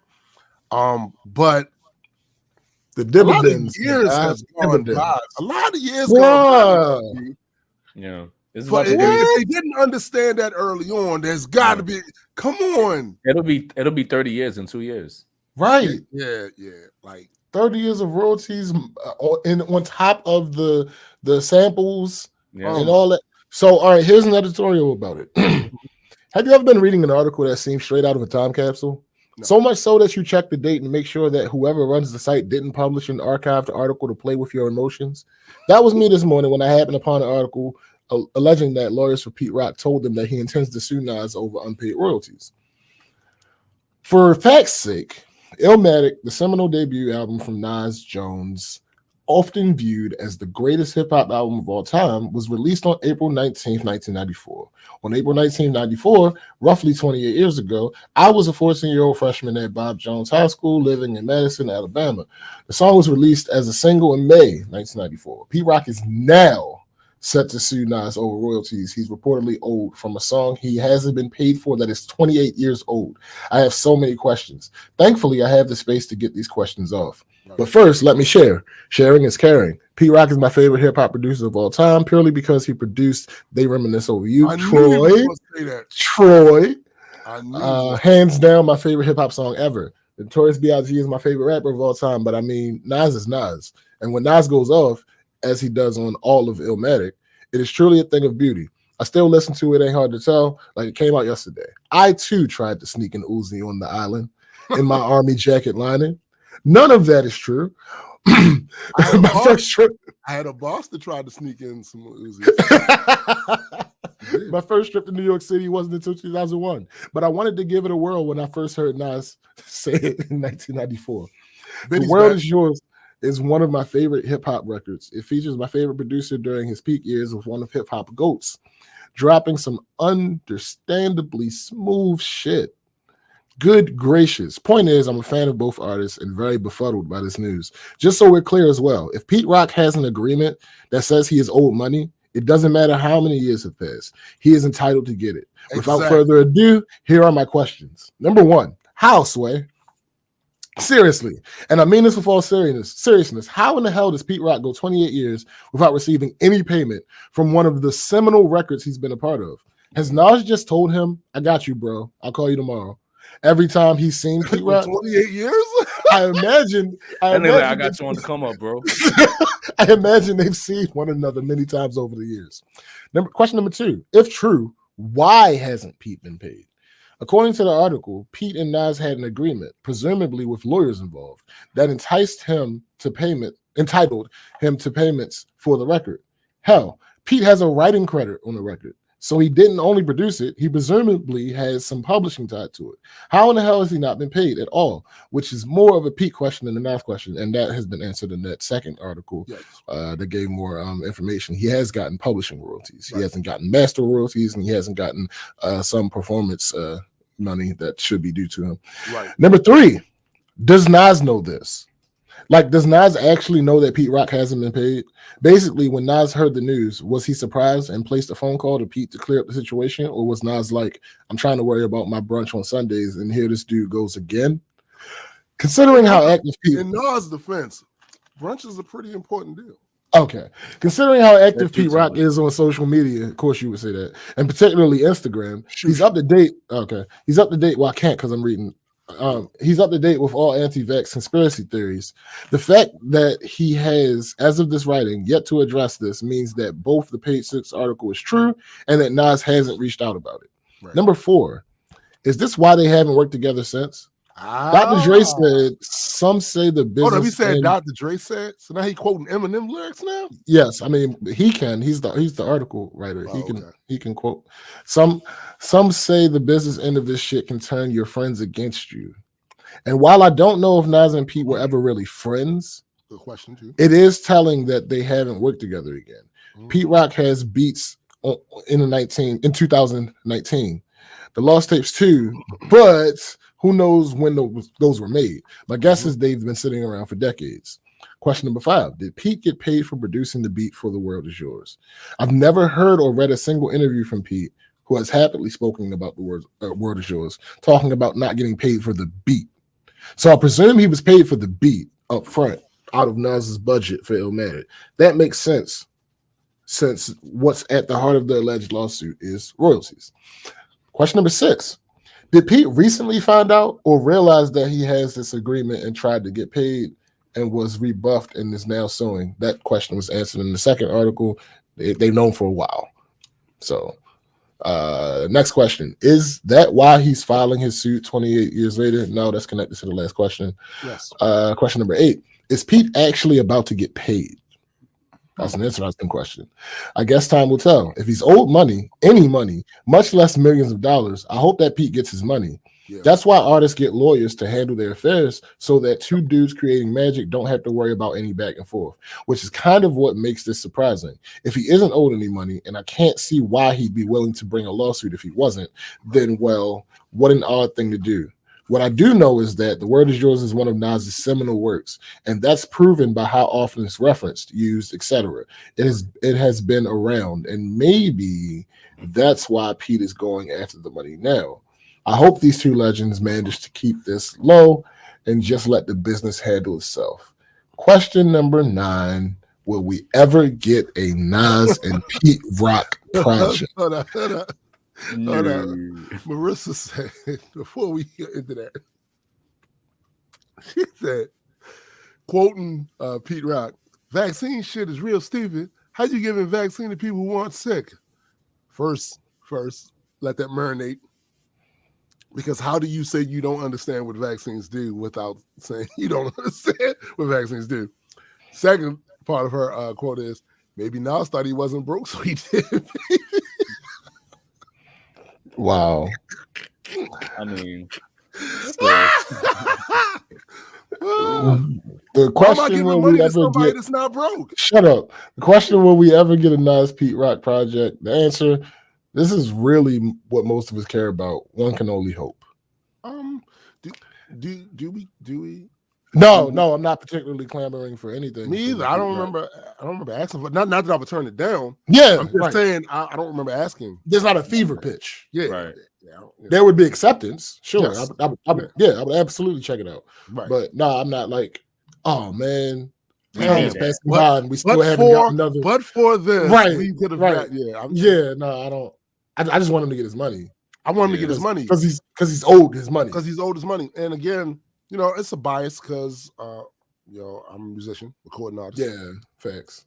Just the idea that somebody put in some work with their music and their ideas and all of that, and then not to get paid when somebody else got a truckload of money. Arguably, given the God level MC that Nas is, arguably Pete Rock's job was harder. He contributed more to the track. He did. Because he's not known for saying things on the track. And Nas wasn't known for it either at the time. That but the writing part of it, Nas. That's a fact. That's a fact. So it's like, I want him to get his dough. Give him his dough, man. Give him his dough cheese. And let him do whatever it is that he want to do. Let him go be vaccine ignorant with some money. Y'all don't ever have to do another project together, but his money. He needs to get his money. You owe that man.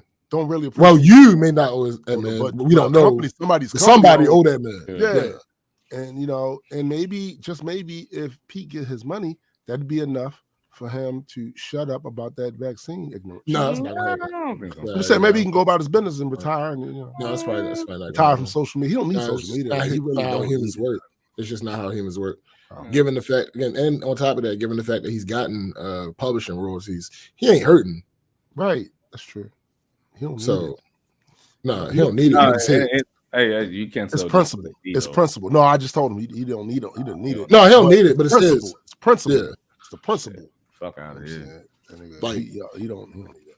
No, he don't need it, but it's his. I don't need this. I don't need this. The little joint, but I use it. It's fine. And you can. It's yours. I can use it. Yeah, absolutely. You know what I'm saying? And you work for the money. Absolutely. Able to buy it. So without question. Yeah. So I don't need this green screen, but how else would I always promote Insurrection Day, the EP. Like exactly. So then you need it. Right. No, I don't need it because I can just say it. Yeah, but you're not doing that. But it's here. That's not an issue of necessity. He's not saying it because he has that right there. Right. If he didn't have that, but you're still saying it though. You're still talking about it, but whatever. Right. It's a luxury, not a necessity. It's not really a necessity. There's a difference between the two. People had podcasts that are musicians that had albums that don't have the green screen up there with shit in the back. Exactly. It's not a necessity. They do it. Right now, somebody is listening to your mathematics album without you having background. So, well, what you said like you wouldn't talk about it since you got the green screen, but not what I said though. You just talked about it. But he had to talk. I had Cat, man. Damn. Bagheera. He wouldn't have. Listen, I didn't say I wouldn't. That's a product of you not listening again. I didn't say I wouldn't. I said I don't have to. But yeah, so then don't. He had to use it as an. You don't have. You have to talk about it to use it as an example. That's kind of how that works. Do you though? Yes. You introduced a new reality. That reality had its own rules. You had to talk about it a little bit. Yeah. Because this guy is ass. What's the problem? What happened? Y'all good? Not listen. No, you good. Death in Texas. Where them damn geese at? No, they geese can get them to listen. The geese can get them to listen. No, they won't. The geese made shit. The geese had them listening. No, they ain't have me listening. Like, I went Hulk into Hogan. You was doing the Hulk Hogan shit. I went into the crib so I couldn't hear them. When the geese speak, we got video, B. We got video. You in the crib. A while, after the video. After they. No, not while they were still there. No, not while they were still there. After they left, you went. No. While they were still there, like I was in the. I went in the crib after the video. I don't believe they was still on the live. I heard you. Listening. I went in the crib and mind my business. You did the whole thing. It doesn't matter. Y'all wouldn't know shit. Y'all was there. I was in there. 24-inch python thing, and then you did like that. To listen to them geese. That's what happened. No, you did exactly what they told you. Nobody doing all that. They told you, they like, hey, stay your bitch ass in the car, nigga. Ain't nobody doing all that. I remember that. I heard it on the video. I'm saying, like, then I'm minding my business. Like, right, that's what I'm saying. I told you to mind your business, and you minded said it. Oh no, they didn't have to tell me shit. I heard it though. But they did say it. They didn't just like. So y'all niggas speak geese. That's what's up. I heard it. Yeah, what you mean? Black culture geeks in this bitch. What you mean? Yeah. Do you remember? All right, this second article, I'm not sure I even want to read it. Why is it that? It's about Tiffany Haddish having a DUI. She had a DUI. Yeah, recently while driving. Apparently, January 15th is when the article came out. Oh, you mean today? The article came out today. All right, fuck it. Tiffany Haddish faces DUI charge after Georgia arrest. Comedian Tiffany Haddish spent a couple of hours in police custody early Friday morning after she was arrested for driving under the influence. A 42-year-old girls trip star was pulled over by officers in Peachtree around 4:20 a.m. That's funny. Yeah, that is hilarious. Yo, okay. No, 14. She was pulled over at 4:20. Okay, whatever. 4:20. Officers were responding to a call about a driver falling asleep behind the wheel on Georgia State Route 74 near Georgia State Route 54. Whoa. They saying that she was falling asleep while driving, or she was parked in sleep. I don't know. I'm reading this as I'm reading this. When they found Haddish sitting in a 2021 Ford Explorer, police said Haddish pulled into the yard of a residence when they initiated their traffic stop. She was booked for improper stopping on a roadway in addition to DUI before being transported to Fayette County Jail in Fayette. That's what it sounds like happened. She pulled over and napped without incident. Police also noted it appeared Haddish had smoked marijuana. She later posted a bond of $1,666. What an odd number. Around 6:30 a.m. after posing with her signature bright smile for a mugshot photo. Yeah, she faded. Oh my gosh, she's faded. What's the picture look like? Show us the picture. Okay. All right, hold on. Yeah, she's absolutely faded without question. Like, bruh. Share. Oh, Screen. Chrome tab. And why she ain't have a driver? Yeah, she faded. Oh yeah, she's done. My God, gone. Maxed it in. She is gone, yo. She is done, my guy. Officers were responding. Where is it? She's known for being upbeat and positive, but she's been forced to contend with several tragedies in her personal life lately. Grandmother who raised her passed away, along with her dog, and the whole breakup with her and Common, and which Common said was because they were both busy. And then she said, well, why you ain't tell me that? I remember that. And I'm like, oh shit, damn. That's spicy. Right?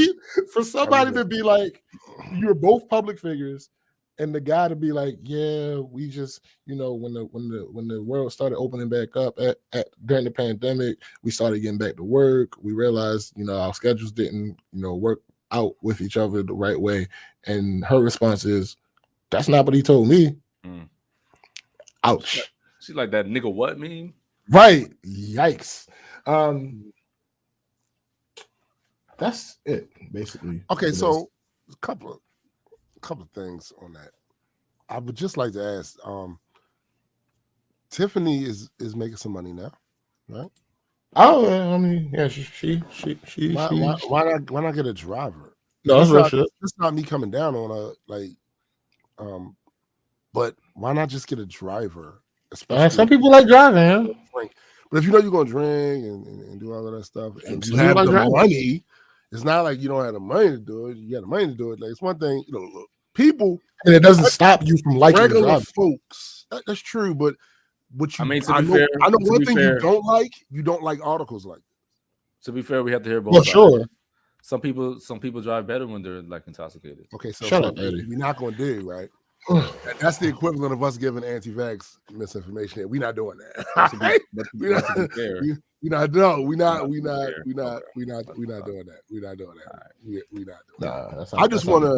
that. I wonder sometimes people that are in certain positions.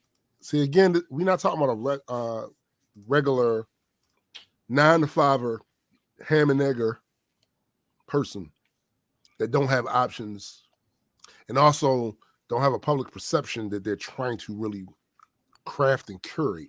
You know what I'm saying?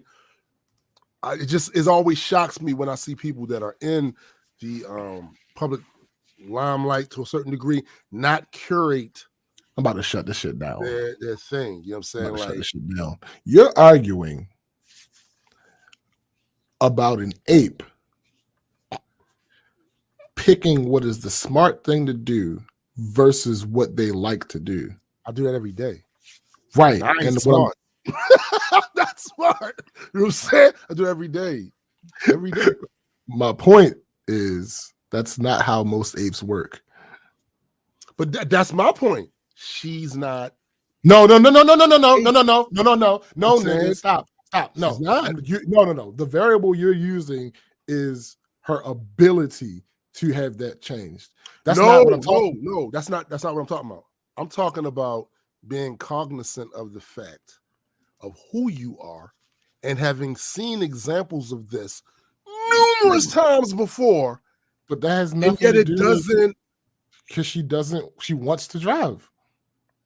All right, that's cool. But what I'm saying is, no, you're not listening. You're purposely not listening. To not prioritize your public perception. You're right. But that doesn't change. Regardless of what you like. You're right, but that doesn't change anything. She wants to drive. Wanting to, it's a lot. This is the thing. Maybe because I'm just too old. I was raised at a time where you was old enough not to let your wants hurt you. Where you literally say, okay, hold up, nigga. It's one of the phrases that you haven't said in a while, but it's a common phrase that we use. Mm-hmm. Wanting to eat ice cream for dinner. It's the same thing. Yeah, it is. Just because you are in that position where you should know better doesn't mean that you're going to behave that way. Yeah, but these motherfuckers, arguably, she wants to drive. Wanting to eat ice cream for dinner is not going to affect your bottom line.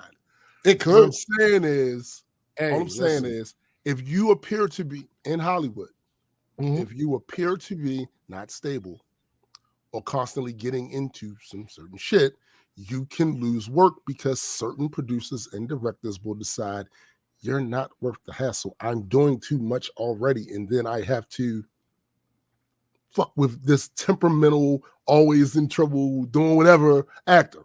So just me thinking, well, I've read numerous stories of that of actors fucking up so many times that some people's like, is it worth it? Yeah, but we've also read numerous stories about that the opposite happening. People not caring because of. Yes, you will always find stories of one thing and then a story of something else. Yes, right. That will. But what I'm saying is, it just seems to me, and again, this might be my maturity that other people just don't have. Thanks. But this seems to be common sense to me in the sense of you're cultivating your perception of who you are in the media. That's why you got PR people and all of this stuff. Absolutely. So I don't have any PR people. I have to be my own PR person, absolutely. Right? So I'm cognizant of the type of shit I post. And I'm nowhere near as well known as no Tiffany Haddish. Absolutely. I'm cognizant what's debatable? Shush. I'm cognizant of what I post. My certain reactions I have. Addie will tell you for years I've said, yo, I don't know shit. I wish. Well, I you don't know know shit, what but you know this. No. I've told him that I wish I started this with just have my artist page, artist page, because that way it's easier to cultivate your image amongst the people that you're trying to get to fuck with you like that, right? All that. But I don't have a PR, and nobody told me that. This is just common. Like, yo, people, I've watched enough people fuck up on their social media and piss their fan base off, their consumer base off, and it fucks with their bottom line. So me personally, I don't relate to people not thinking in terms of this is my career, this is what I do. I don't go to work for some restaurant or something. No, I am literally in the public eye. I gotta walk a certain line. I don't understand how that's not even a thought. It's not a priority. I don't understand how you don't understand that apes are gonna ape. I get that, but again, nothing you're saying is wrong. Apes are going to ape. You would expect. No, stop. No. According to their situation. According to their situation. No. I'm gonna get a classic example. There are certain things a doctor should not do. Absolutely. While he's in surgery, even if he wants to. And he's cognizant of this because this is what he does. He's still an ape. He's still an ape, which means it's possible for apes to do this. No, see, again, you are missing the point. It's not about whether it's possible or not. Everything that you're saying is right, which is why I don't understand why you don't understand that the abilities to want to do something can still override all of that shit. Easily. It can. Simply. What I'm saying is, I don't understand why she would allow that. And it can't just be can't just be because she's an ape. Because the same way you say people do that, people don't do that. No, listen to what I'm saying. Listen to what I'm saying. You are arguing that this thing shouldn't happen. I am arguing that either of the two things are going to happen almost equally. That's what I'm saying. I'm not saying that people shouldn't be cognizant of their position. I'm saying absolutely you're right, but still, what I'm saying always. I don't know that the argument that her being an ape is a good enough. Like, you can't go in court and tell. I'm not defending. No. I'm an ape. I'm not defending her actions. What I'm saying, I'm. My issue is you being surprised about this. I am. That's my issue. It's not about her actions. She's wrong. But that doesn't. I'm surprised that she does exist in the same reality we do, right? Yeah, I would just. Well, I mean, she's on social media. Like I would assume so. She gets some of the same news stories we get, and she's probably closer to it because her and the business she in of other celebrities fucking up. You know what I'm saying? Like so. I don't get. I don't know if there's. I don't know if there's a big enough. Not example. What's the word I'm looking for? I don't know if there's a big enough correlation between people fucking up and it like completely fucking up their careers, particularly since she's not really doing nothing. Like the difference between Johnny Depp and Robert Downey Jr. and Tiffany Haddish is they were consistently in movies when that was happening. She's not consistently in movies. She's making her money however she's making her money. She's a public figure. Yeah, voiceovers a lot from movies and stuff like that. But she doing a lot of voiceovers. Yeah, she'd be on like Solar Opposites and shit like that. She's doing a lot of that shit. Yeah, she's not currently just popping about. Like she's not current. Like prime example. Back then, that's when the movie star was still a big thing. She's not a movie star currently. No, she's not a movie star. So she's been in movies, but she's not a movie star. Yeah. So like I don't. It's not a 1-to-1 between those two and her because they're in the same industry, but they're not the same figure.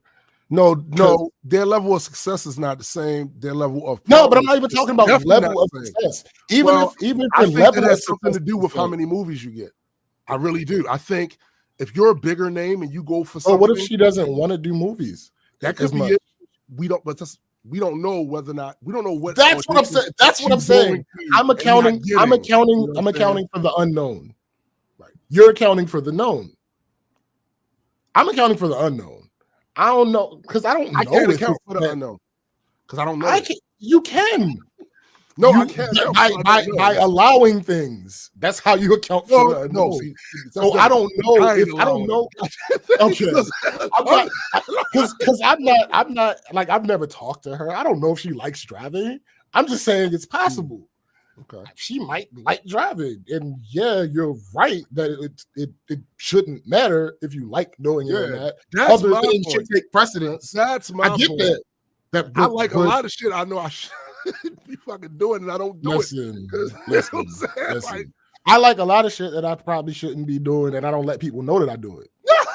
Well, that too. And understand the difference there. That's only because she got caught. But wait, hold up. But that's the whole point about that too. You know enough to not want people to know. Absolutely. Without question. But maybe that's how she was looking at it too, and she just fucked up. She just was wrong. People be wrong. The same brain. She got caught. Yeah, but the same brain that made that decision to do that was the same brain that was drunk. Well, hold on. It never says. Wait. It never says she was drunk. Yeah, the only thing it mentions is weed. Yeah, it's weed. Okay, so is that why they giving her the business? Because so technically she pulled over, right? According to the story, she pulled over. They found her when she was sleeping. I'm not clear about that. Even though I read it, I'm not 100% sure. Like that's what it is. I'm not sure if she pulled over and people saw her, or people saw her while she was driving and she was nodding off, and because of her nodding off, she was like, "Oh fuck this, let me pull over." Like I don't know which one it was. That was probably the most responsible thing she did in that situation. Absolutely, without question. But she was nodding off. She clearly was intoxicated to the point where she was nodding off. Right, but I'm saying it could have been that she could have smoked that. She might have been big high. Jay, are we talking about the Tiffany Haddish, her getting pulled over, or her being? Did they arrest her? They charged her, right? Yeah, they arrested her. They arrested her. She got arrested for DUI. She bailed out. So Ogden said they pulled her over for improper stopping. It sounds like she rolled a stop sign. Ooh.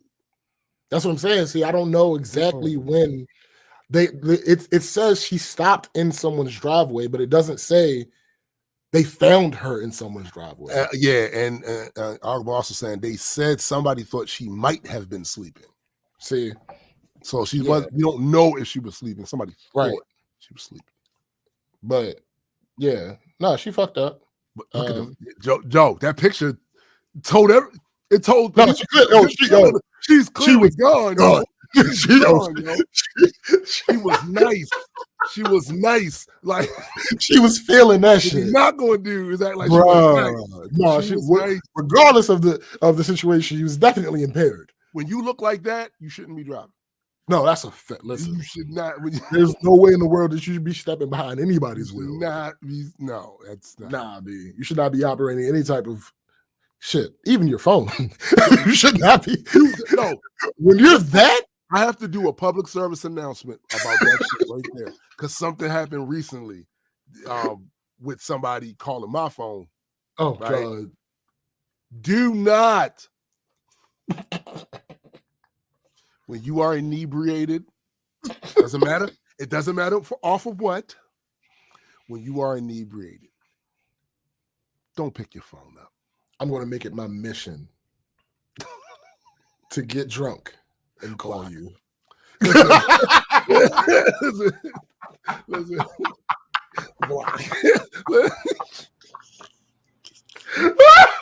Don't do it, because I'm telling you now, you never sound as normal as you think. No, B. It's not a real thing. You never sound as normal as never. It's all an illusion. It's just what it is. And it's now if you're talking to, but I don't even know if that's true. I'm just saying from my standpoint, because I had to amend that in mid statement. Me as someone who doesn't imbibe in any of that stuff, right? It's annoying. So I wonder if somebody else that does, but they're not at this time. I can answer mm-hmm. It's still annoying. Yo, Cindy is ridiculous. He said that just makes me want to do it. You see? No, but to answer your question, it's still annoying. That doesn't stop. Yeah, that doesn't stop me understanding the feeling of being drunk does not make it any less annoying when someone is bothering me when they're drunk, and particularly if I'm drunk. Right. Yeah, Jen said, I finally caught a BCG live. Yes, you did. Ogma says the article mentioned that she was distraught over losing a pet. We also have to remember this was in Georgia, where weed is viewed on the same level as heroin. That's what I'm saying. She might not have been drinking at all. Nah, she just might have been just nice. Yeah. That picture, though, I ain't gonna hold you. Bruh, she was done. That picture. Without question. Smackington Avenue. Bruh, without question. Liddington Drive. Yeah, that's exactly what happened. That's why she got banned. Yeah. Mm-hmm. She shouldn't have been driving. I mean, to be fair, though. No, nigga. No, absolutely not.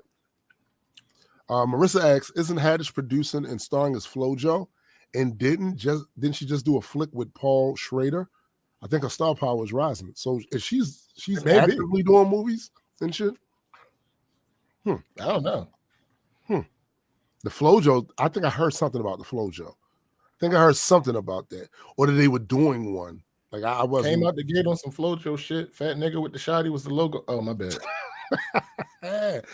She just, well, I'm just gonna say to Tiffany, she need to chill. Just chill. Well, she was chilling. Always chill. Or just do what you want. You know what I'm saying? Whatever. Fuck it. You get one life to live, you know? Go out. No, I'm telling you that. Like Eddie be joking, but this really is people's mindset about some of this shit. Like you only die once. Yeah, you know what I'm saying? Yeah, okay. You live every That's day. The Why would a man fuck it? Like, do what you want. Don't let them stop you from being your greatest self. You know what I mean? Yeah, and just remember when you hit that school bus because you want to kill those kids. Just remember, you did what you wanted. It doesn't come with consequences. You want fucking time, then fucking time, my nigga. Shit, what you want? Yo, consequences exist. Yeah. Oh, and you also overlooked the invincibility factor. There are people that get to a point and they feel like they're invincible. Oh, that's true. That is true. It don't matter what the fuck. I know people like that. I know people like that. Tony Montana was like that. I mean, even though he's a character, but just saying. A lot of that was part of the drugs he was taking. Yeah, that's true. I mean, hey, whatever. But again, like that's what drugs do. That was part of the point. When you're literally sitting behind a desk with a mountain of coke, and you're doing this. There's no way. Yeah, there's no way. Like, yo, yeah, nigga. Who want what? I'm unstoppable. All right, nigga. For Not sure. so much. Well, do what you want, though. Do what you want. It's fine. I'm not going to be the one to. Yeah, temporarily. You ain't gonna feel nothing. Listen, we all saw that scene. If you never saw the whole movie, he was turning up. Yeah, yeah. Come on. Yeah. But that one he didn't see though. It only takes one. He didn't see Sosa come up behind him with that shotgun. Nah, punk. That's it. As long as he can see the bullets coming, he was invincible. Come on. The ones you don't see coming. The one you don't see, that's the one that puts you down. Spinal fracture, paralysis. You also got to wear gloves. Like Sosa had on black leather gloves, and that's a real thing. Yeah, if he had the gloves on, he might have ate that too, right? But them black gloves. It was the gloves. mild death. It was a combination. It was a combination of three things. It was the shotgun, it was the gloves, and him coming from behind him. The surprise, like that's a nearly unbeatable right there, right? But despite all the other two factors, like the shotgun, like even if it was from the front, like that would have been a dub. Like he was you wouldn't have been able to get close enough because shotguns don't like shoot far like that. So and again, he was getting hit up by automatic. Oh yeah. He was eating them shits. He was like automatic. How death was the outcome? It's okay. If he could have got around it, he didn't. That's why you always got back to what Vernon said. You always got to keep your head on the swivel. Your head on the swivel, bitch. If he had his head on the swivel, he might have shot. Here's the thing: with all that noise from the other guns, there's no way he heard him walking. Yeah. Sosa was the calmest I've ever seen anybody in a situation where bullets is flying and shit going up, and you're behind him. Which means those bullets are flying at you too. Right. But it's like what they say in the UK. You got to stay on your ones, mate. Don't get caught lacking on your ones. Like the problem was Tony was up there taking them bullets, talking about I'm the one. I'm on one. I mean, he was right. And he was on his ones. He was dolo solo, like no security guards, none of that shit. Like that's because they got fucked up. They got shit. They got fucked up. He didn't really have a choice in that one. He should have had some of them in the room with his ass, though. Especially if he knew they was coming. Shit. Boy, first of all, I feel as though if he hadn't been trying to introduce them to his friend, then maybe he would have turned around and seen or went back in that room, and then used that door as a funnel. Yeah, this. But no, I'm just saying. But the nigga, he was on the phone with Sosa, like on the what was it? Damn, that shit's so fucking ancient. Telephone booth, right? Mm-hmm. And Sosa was like, "Yeah, I'm coming for that ass, boy." You should have prepped up. You know what this is actually boils down to at the end of the day? What this is an issue of interior design. Because if he had been situated differently, I think he should have had a panic room, B. There would have been no way for anyone to come. He could have made that bottleneck. He could have stayed in his office, made that a bottleneck. Mm-hmm. When them niggas start coming up in there, nope. Instead, he being sociable. He coming up out the room. Right. I'm gonna say hello to my little friend. Nah, B. He can't out there on the balcony. Why come out there on that balcony part or that whatever that shit was? And they coming up the steps with he could have been mowing them down. He could have been on some Agent 47 shit for real. He had the high ground. He had the high ground, and on top of that, nobody could have got behind him because he was still in that room. Right. He might have survived that. Yeah. Because they would have first of all, they would have exhausted their forces. Right. The police is coming. All that noise. The police is coming. They coming. You know what I'm saying? Like, I think he made a poor decision. And one of the reasons he made that poor decision, drugs. Because he was under DUI. Yeah. I mean, but shouts to all the drug addicts. I mean, they helped and they hurt. Exactly. Because he wouldn't have lasted that long.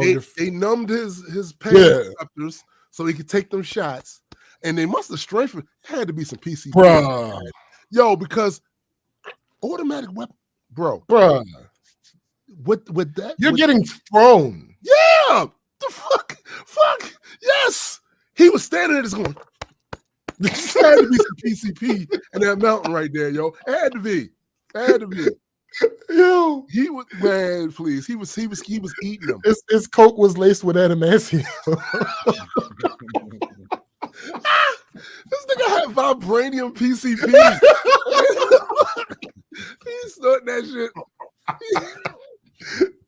Yo, he got that shit claw. Y'all bugging. All right, okay. I can't do this no more. All right, look at the wrist. So this next one, I'm trying to figure out if I want to read the headline first or start with the first line, because the first line is fire. I'm gonna do the first line. New year, same old Karens. In an incident captured on video and shared on Twitter, a white woman attacks a black man at a Hilton hotel in Rio de Janeiro, Brazil. The incident allegedly happened after hotel staff served the black man first, who was prioritized because he's a diamond member, before the white woman and her partner, according to the Daily Dot. The video was taken by Monty Sexton, whose name is King on Twitter, and has been viewed over 800,000 times, liked over 15,000 times, and retweeted over 5,000 times since it was posted on New Year's Day. King has written to Hilton hotels, and as of Monday, January 3rd, has received no response after reporting the incident. And what he says is, in fact, I think I'll play it. Let me go here and play the video. Play the video.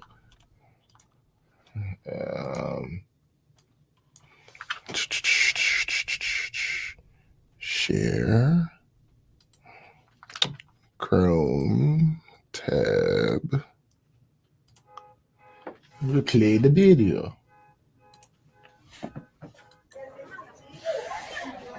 Y'all haven't de-escalated the situation because she's still right there, still talking. Y'all supposed to separate the party. No. I'm gonna touch you in a few minutes. Man. Yo. Yeah. Slap him. Yep. I get it. It's all on camera. This is all on camera. He touched him. Run that back. You got to run that back. Everything is on camera. Everything is on camera. He made niggas with dreads look good. Straight. That's for him. Everything is on camera. Damn, that nigga folded, bro. Damn. They didn't de-escalate the situation by moving the parties away. They still let her be right there. Why y'all still get her? You ain't see what just happened to your man? Like, what you gonna do? I don't understand this. You don't look like a dude I know too. Where's y'all security? No, because this is unacceptable. This is unacceptable. And y'all still having to restrain her. Now come drop her, man. Baby, I'm not him. Girl, I'm not him. But they need to restrain him. It's not us. We're not. We're not. Hey. Oh my God. Hey.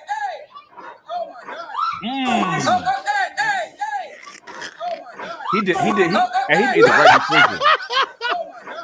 He was like, yo, I know I can't deck her, but since you there, nigga.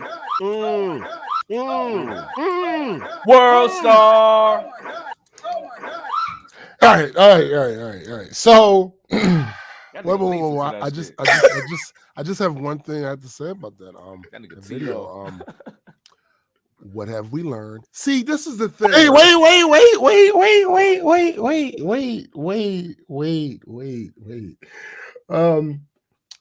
His caption: wait till the end. Drunk racist man and woman mad because he's gold or diamond Hilton member and therefore gets service before everyone else. Hotel staff just sitting by and letting the racist woman do whatever. Mind you, she already touched him prior. Yep. Still, and then what was it? 2 days later, still no response from Hilton. I wrote to them, so obviously they condone this behavior. The article continues: the black man being attacked in the video is Sly Fox NYC, whose name is HL. Stop. From New York. Hold up. Sly Fox. Sly Fox NYC. I mean, that's the nigga name. What you want me to do? He comments under the video claiming to be the black man being attacked. Can you what does the Fox say? I don't know. Sleep, nigga. Can you please send the video to me so I can send to Hilton headquarters? Because of the security failure, the couple had the police waiting outside looking for me for hours. I couldn't stay at the hotel that night because they lied saying that I attacked them. Thank you for. They just left one word out. No, a couple of words out. He attacked. No, one word. He attacked them back. Right. First of all, if the allegations are true, why was she so angry that she wasn't served first? I'm not the most patient person, but attacking someone ahead of you because they're being taken care of first is wait. So he was in front of them. I don't know. Oh, I don't know. Even if he wasn't, if their procedure or protocol is that if you are a certain type of customer, right, that's policy. The same way with like Disney theme parks and shit. Like it's with everything, yo. When I went on Universal, and I got the VIP thing. No, that's what I'm saying. That says VIP. Right. So you get your regular ass over there in that long ass line. And be regular. And I'm gonna go around here to the VIP thing because I paid extra to have that. You know what I'm saying? So whether or not Kern was in front, her and her boyfriend was up front or not, that shit don't matter. But she got him slept. She all over there in the mix. Ah! Then of course he feel like I gotta come over there because we won't over there. I know I wouldn't have went over there. And then he caught them knuckles, big. Well, all right, hold on. So, lady off that. He also tweeted the guy in the video. He also tweeted that before the video, the couple tried to cut him in line, and the woman's partner called him an N-word. He did not allow for the couple to jump him in line. Interesting. So he should have been got slept in. That was the Hilton says we are aware a video has been made public showing a portion of an altercation between guests at Hilton, Rio de Janeiro. That's all they said. The fuck? that's all they said. We're aware of it. We saw. Oh, we were there. We saw that shit too, y'all. Yeah, it happened. I guess. Here's the thing. What's up, Oscar? Here's the thing. Give me some of your best commentary on this, SVJ, because I got something coming. You have to. What's up, Austin? First of all, he did God's work. It was absolutely nuts. You have to. That's how you have to respond. You have to respond. You have to respond that way. You have to respond. Why is she touching, sir? Why is she touching? Oh, she touched. Then you get it because I can't hit her. I can't hit her. I'm gonna hit you. Now. I grew up. I literally grew up with that philosophy. To be fair, where your brother, where your boyfriend at? Right. To be fair though, she was not removed like the guy who recorded said. Because yes, protocol would be you separate the parties, particularly since he was a diamond member. They should have been escorted. Yeah, get the regulars away from there. Say it again. Since he was the diamond member, she should have been escorted, right? Because clearly they were not diamond members. So, given that she attempted to re-engage, at that moment he was allowed to hit her. Facts. Yeah. I would have let it fine. Wait for her to touch you. Sure. Yes. Don't just because she's coming for you, attack her. But if she touched you again, she grabbed Buddy's crown though, my guy. That's out of bounds. Like, first off, was she attempting to choke him or something? Like, what was her goal? Yo, I'm just gonna argue. I'm gonna say this: nobody is allowed to touch nobody else's hair. I don't give a fuck. That's what I mean. Like, what color you are, you're not allowed to do that to touch somebody else's person without permission. What did she think she was gonna do? She thinks she was gonna twist his shit around, put him down, and start hitting him like how girls be fighting. Like, no, that was not happening. What was her goal? No. What was your goal here? What was your goal? To run up and get done the fuck up. That's what the goal was. Bruh. And here's the worst part about it. The previous encounters between them two, notwithstanding, because he's saying it, I believe him, but it's conjecture. She fucked around And he found out. He found out. Yeah. Exactly, Jennifer. Listen. Here's the thing about all of that, right? Yeah, what's up, Jennifer? You gotta care about the people you with. Bruh. You clearly don't care about him. You don't care. First of all, listen to me clearly. I'm not starting shit with a nigga that looked like he could play for an NFL team. Thanks. Hey, yo, niggas can have it. You know what I'm saying? You can have this one, B. You know? Yeah, I'm not starting shit with him. I might finish it if he that's different. But I'm not going to engage with that. Right. No. Right. And here's the other thing. Women. Just women in general. This ain't got nothing to do with a race. This ain't got nothing to do with a creed. This ain't got nothing to do with a position in life. He wasn't even trying to stop her. Right. Women, do not think that you can do whatever to whoever just because you have your person there. Yeah. That is not how that works. Yeah. You do not go in first of all, it's wild inconsiderate to the person that you're with, because why would you put them in that position? You're putting them in a dangerous. It would be one thing if he did something to you. Yeah, that's fine. That I agree with. In that case, your dude is supposed to protect you. Right. Absolutely. But for you to lunge at this person and put your hands on them, nah, you bugging. What is going on? McKenna said equal rights, equal fight. Hey, listen. Yo, I ain't gonna hold you. I was thinking the same thing. I'll give it the beans. The way he hit dude, you could tell that wasn't his first time. He had to hell no. That follow through was no. You see how he linked it? Most important. None of that. All that shit was regular. The most important part. The most special part? No, yo, it ain't regular. I seen. No, listen. I didn't say every. I didn't know the whole. I know how to punch. There are so many. Remind me of the dude in the subway that punched the Nazi. Wait. Normal is a concept. Normal is a concept that a lot of people don't fall under. Yeah. So when I say regular, I don't mean anybody could just do it. But that stuff regular. The special part about it was everything afterwards. Nothing changed. He was standing there talking calmly to the desk. He got accosted. Right. He handled his business. Right. He went back to talking calmly at the desk.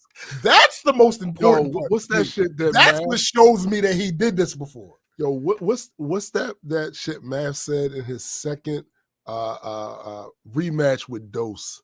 Just because you sucker, just because you punch a sucker doesn't make it a sucker it was a sucker punch. And he said, you was disrespectful. Mm-hmm. So I decked you. Mm-hmm. In the discussion. I want to talk about that. You were disrespectful, so I checked you. Yeah. In the discussion. Right. Yo, I'm just going to say, just to reiterate something that SBJ said right here. You got to care about the people you with. That's it. When I was younger, as a younger man, I was full of assumptions that did not purport to reality.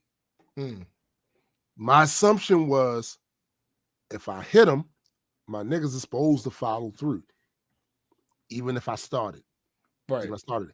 And I ain't gonna lie, there was some times, looking back now, I started it. I kind of started it either from some shit I said or not letting something go that could have been let go. That was bullshit. And I was on that tip. Not caring so much about the fact that this could escalate to where one of my friends could get hurt. More so only caring about that's my man's. He's supposed to follow my play. No, if that's your man's, you're supposed to make sure you don't put him in a situation unless it cannot be helped where he could get hurt. Right. You know what I'm saying? Y'all supposed to be worried about protecting each other first. Exactly. Like I will look, we somewhere, and this is like it's about to get a little crazy, but it hasn't got to the point where honor demands. Right. We put foot and hands on people, and SBJ wilding. I'ma pull him. Like right. I mean, unless we already got into the scuffle and shit, like I'm still that's different. That's different. But after I'm gonna be like, hey, yo, bro, you was bugging, my nigga. Like, what I'm saying is before everybody knows has been involved in some sort of altercation. There is a line of demarcation before it escalates to a point where now honor demands I gotta fuck you up, right, or get fucked up in the attempt of fucking you up, right? Right. When you can see that coming and it hasn't got there yet, and your man is wilding, pull your man away. Now it's your duty. It is your duty to try to de-escalate the situation. Yeah, yo. Yeah. Now, once it gets past that line, it's different. Even if your man started to not, him being wrong don't mean nothing. You win it. You know what I'm saying? Y'all talk about that after, like after the fact, and that's a certain level of maturity that a lot of people don't get. They don't get it because for them, they'll make everything an honor thing. So there's a little tension. It's honored. You have besmirched me. No, I have. He hasn't. No, it got tense. I said a word. Words was exchanged, and you ain't like that word. But it hasn't got there. Now there is a certain amount of talk, a slick talk, that can get me to beat you the fuck up. I'm just letting you know it's a certain amount of slick talk. Because it's how you saying what you saying to me, like, oh, you talking to me like I can't fuck you up. That's the part, and I get it. I got to work on that. Right? But certain words, certain catchphrases, certain ways people say certain things to you can like. Let me give you an example, right? So there's a difference. You said of how they say it, not necessarily what they say, right? Yeah. So they're like, oh, you bitch ass nigga, I'm gonna fuck you up. All right, that's violent. But they say, you're a bitch ass nigga, I'm gonna fuck you up, mate. I'm going to laugh. I'm going to laugh, and then I'm going to mimic him. Well, bitch ass nigga. I'm going to laugh. That's not gonna move me. That's not gonna move me. That's funny, but I just like that you kept the same energy though. Like, straight up. I happen to think, and this is just my opinion, that you are a bitch ass nigger, and because of this, I feel as though you must be told that. And I will be perplexed to lollywop your ass. Like, I'm going to laugh because that's not. But it's the threat. It's the threatening tone. Right. Like, you think I'm soft? I will. That'll cause that. That'll cause that. But to sum this up, hey JR, you know what? I know people that's kind of like has that same temperament you have. That nothing nobody's saying. Me, I'm different. I come from a different place. If people in public see other people deriding you and talking to you crazy, you become a target where I'm from. You a target for everybody to do it. Yeah. And in that case, that can't be a thing. And that don't stop you do something. I'm gonna come off. That don't stop you. I'm gonna come off my porch. That's fact. I'm gonna come off my porch. Vermin, feel free to test that assumption. Facts. Like, I'm coming off my porch without being harassed by anybody. And if that means you running your power hole, and I got to give you fold away teeth, them bitches gonna have hinges on them. Facts. That's just me. I can't speak for nobody else. That's just me. No, but the key thing is, again, you got to protect your people. You got to protect your people. You got to protect your people. That's supposed to be the number one. If we out doing something, it is not in anybody's best interest for me to purposely do something that's off the rails. Right. Like, that's not helpful. Like, you think, oh, you can do it because you got backup. No, sure, maybe you can get away with it because you got backup, but why would you put these are people you're supposed to care about? You don't have to do it. You can let it go. And also, I hate when dudes think that just because you in a position that you in right now, that you always going to be in that position. I'm gonna give y'all just an example of what I'm talking about from real life. That's what I mean by we don't all come from the same places, right? Right. Where I come from, there was a situation that happened with this area called Baltimore and Hilton and Emerson Village. Now, technically, Baltimore Hilton is Emerson Village in a lot of places. You know what I'm talking about, SBJ? You know what I'm talking about? So what used to happen was when they went down to them clubs, Emerson Village dudes would go down there 25 deep. Baltimore Hilton dudes go down there like 5 deep. Because they down there to meet girls and here listen to music and dance. They ain't down there for that rah-rah stuff.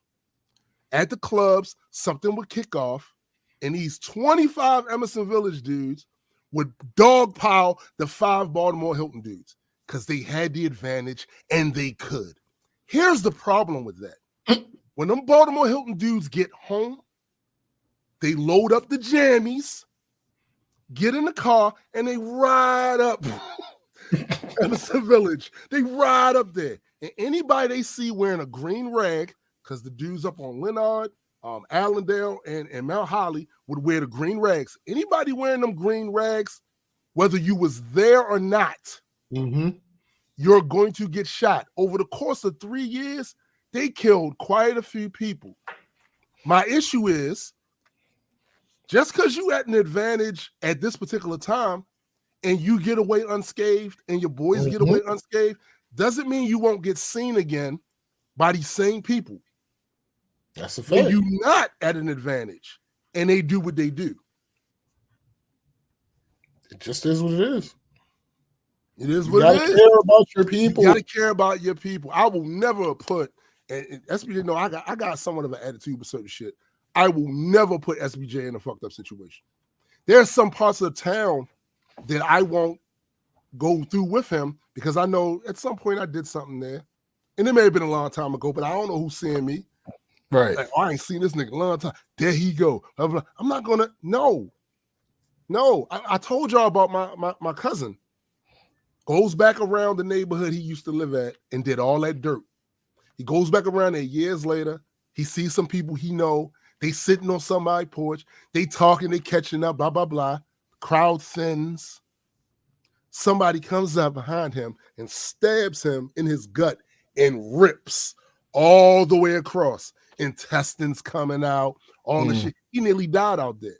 Going back around places where you did dirt thinking that shit's over.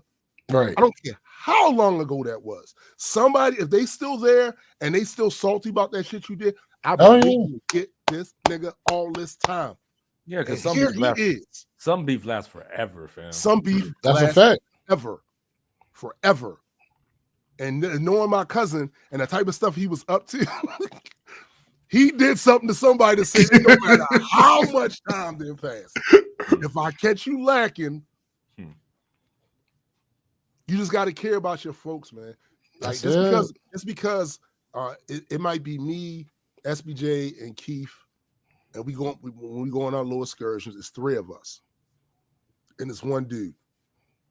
And maybe there's a little tension, something happens, whatever. That does not mean I'm green lighting us to do any fucking thing. Because here's the thing. Just like what you just said, I still live here. We would be in my car. Yes, right. Yeah. Nah. Never. I would never do, and that comes with a certain level of maturity of you not just thinking of your homeboys as your backup. Right. They're your folks. Right. You should be caring about your folks. That's simple. Yeah. So please, y'all. Yeah. If you take nothing else from this video, please do not put your people in these situations. Yeah. Because again, she fucked around. And he found out. He found out. That's terrible. And this is what's crazy about that is sometimes you do become the victim of your own hubris and prejudice. So if what dude says true, and dude insulted him with a racial slur previously, the fact that you did, he's lucky you didn't catch it then. Right. If you see your wife going off and you didn't restrain her because you think it's within her right to do that to this type of person. Yeah, that's the other thing. Yeah. You deserve what happened to you. Like, I have a question about this. Any ladies in the chat, hopefully you can answer this. And now, of course, she probably wasn't in her right mind at the time. Rage is a rage drug. Is a thing. It's a drug. Yeah. It'll get you hyped up on some shit. So, but if your man can't keep you from physically wilding out, why do you then think he's able to protect you from someone else physically wilding out? Yeah, it's not. Okay, SBJ. I got you and Addie. I got another story for y'all. And this is pretty sad. So at the top of Emerson Village years ago, I don't know if it's still there because Emerson Village had a lot of fires since that shopping center has been on fire all the time. Like again? Like what the fuck are y'all doing? Remember the Popeyes? I don't know if that's still there. The Popeyes is there? Yeah. So this chick, she's in there. Got Rita's in it. It's got Rita's in it now? Yeah, dude. Shut up. Don't. Look, right. So this chick is in there and she's got her homegirl with her, right? And this guy tries to holler at her. She says no because she's married. Respectable. But then she started wilding the dude out. Argument ensued. Dude did not put hands on her, none of that. He said his shit, but he didn't take it to that. She still wilding. I'm gonna call my husband. And then she called her husband, and he's a husband. If my wife called me that somebody did whatever, I don't know. I don't have to know the whole story. Right. I'm coming. Yeah. For blood. I'm coming. Okay. So that's what I expect this guy to do. He gets up there, it escalates, he dies. Yeah. So you called your husband up there for some shit you could have just been like, I'm not interested, I'm married. It didn't need to go no further than that, but then the egos get involved and all of this shit, and the dude feel like he got to say his thing, and then you know what? I'm gonna call my husband, and you got your man. Yo, you got your killed. Man killed. You gotta care about your folks. That's how you start getting your. Yo, I had that conversation years ago. I've had that conversation with girlfriends. I've had this conversation with family members. Yo, don't drag me in no bullshit. That's fact. If a motherfucker hit you, I'm there. I ain't with that.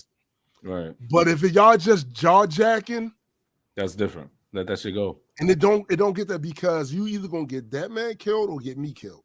Right. Because you know how I am. I have a protective mindset. It's what? They did what?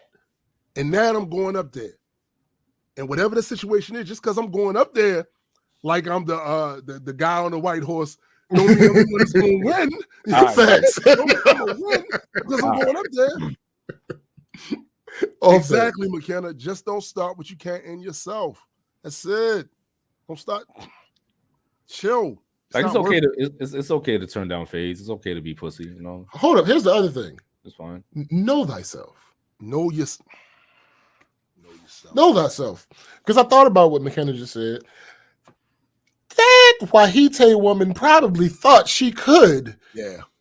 End that herself. Yeah, she thought. She probably did think. I'm gonna sleep this nigga. I'm gonna sleep. What? Yo, yeah, I know he kind of a defensive back. I can sleep.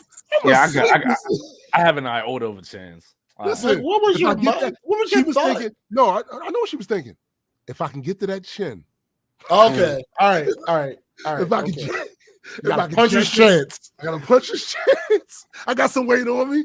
I gotta punch his chance. If I can get to that chin, I can sleep him. Yeah, all right. Another question that I just thought about. The article said that they were checking in. And somebody. Why is that couple? Well, nigga. Why is that couple in swimwear? Ooh. Yeah. That's a good question. So were you not checking in? Were you just asking the front desk a question or something? And if that's the case, checked in and you was already staying there, right? And if that's the case, y'all really out of fucking pocket. Like, right? What is going on? Yo, this is all facts right here. I grew up with older brothers, mostly guy friends. Fight dirty or don't bother. If you go into these fights, thinking that some Mills not Lane, the WBA, Mills Lane about to jump this out, is not the UFC. Like, ain't no rules in this bitch. Ain't no rules in that. This means you're gonna get bit. You're gonna get your throat ripped out. Like, it's things that's gonna happen that should happen in that fight. This is not an official WBC sanction. Not sanctioned. It's not. Nah. Nobody's there to break it up in case. No, you might get lucky. But chances are you going down and the guy not gonna stop. Right. It's like, in them sanction fights, the guy goes down. There's somebody there to go. Okay, listen, that's it. It's over. Look, Marcus. In the UFC, the referee will literally throw his body at the aggressor. Facts. Marcus a queen for that shit don't exist out there in the street. Yo, I don't know if I told y'all this or told you this on the show before. I've seen some wild shit that let me know that things changed at some point when it comes to how people handle physical altercations. I'm on a bus stop years ago. I'm on a bus stop, and I hear all this jaw jacking about 20 feet behind me, coming up on the corner of Emerson and Hilton. Then I hear some other jaw jacking coming from across the street. Yeah, you saw, yeah. These niggas getting closer. So I'm like, okay, it's about to be something. One gets in the middle of Emerson Avenue. The other stays on that side of the street on Emerson Avenue where the bus going downtown, goes towards downtown. And never does that gap fill. It never fills, except for with audio. Then them niggas walk off. Then I found out later it was a shooting up there. So apparently what happened is they walk off to get guns. Right. Well, y'all could have fought right there. You could have been throwing your hands right there. Nobody would have been killed, possibly. Nobody would have been killed. You know what I'm saying? Like, they literally did all of this at a distance and then went, you know what? I got something for you. Hey, that shit remind me of that. What was that movie? Where they what is it, two gangs and they snapping together and they come closer. You see they about to fight, then they start breaking out a dance. Yo, I would have respected that though. If they'd got close and then been like, did a dance off. Yeah. Oh yeah, fuck that. Yeah, hell yeah. All right, he killed you, son. He killed you. Yo, you gotta fight back. Fight back. You got served. You got served. Yo, I would have respected that because I come from the hip hop tradition. Way back when that was the thing. Like niggas break, niggas rap, niggas like the beat of video. Like the beat of No, yo. Instead they sat there, called each other all kinds of motherfuckers and all this shit, and then walked away, only to get guns later to shoot at each other. They could have just squabbed it out. I noticed it was shoot at. Yeah, they wasn't even good at that. They wasn't even good at that. Like nobody got hit at no point. So nothing got resolved. Nothing. I think it did. I think in their minds they think it did. I think they think that's how that worked. So both that means both sides must think they won. Yes, I really that's believe. Crazy. No, actually, hold on. Realistically, in the event that no one got killed, that's a good point. Yeah, both sides did win. Yeah. And I think they feel like they got a story to tell their homeboys. What's up, Joe? What's good, to tell their homeboys. Whoa. Yeah, man, because this dude was, you know what I'm saying? So I got the burner. There's ways you can tell that story. Oh, I got both of them can tell that story. I got the my bad. It's ways, like I know, it's ways they can tell that story where both of them don't seem like they came out looking like a sucker to certain groups of people. They can go to their folks, you know, his mouth. Someone got that burner, right? You know what I'm saying? I was busting at his ass. Not you didn't punch him once. And you didn't hit him with any bullets. Right. And had anybody been there and saw the full context, well, at least maybe somebody thinks like I did. That was a waste of oxygen. It sounds like a waste of bullets too. Yeah, yo, like Man, y'all should have just argued, had a debate, a formal debate. We could have had moderators. Absolutely. I'm saying it. I'm down. I'm down for more formal debates in urban settings. Yo, I would have been cool with the moderation. You know what I'm saying? Or just a dance off. Like I'll be down with the dance off. I'd be cool with dance off, and I could have been judged. Like, that'd be more entertaining. It'd be like, all right, cool. Right. You know what I'm saying? Like it's just crazy to me how that worked though. Like y'all riled up. That's a bunch of energy right there. Did you want to expend that in somehow? Break dance. You know what I'm saying? Have a formal debate. You know what I'm saying? I can stop y'all when somebody's, excuse me, sir. I can ask certain questions. Maybe we can get some people bars. Driving cipher, people. My nigga. Do a cipher.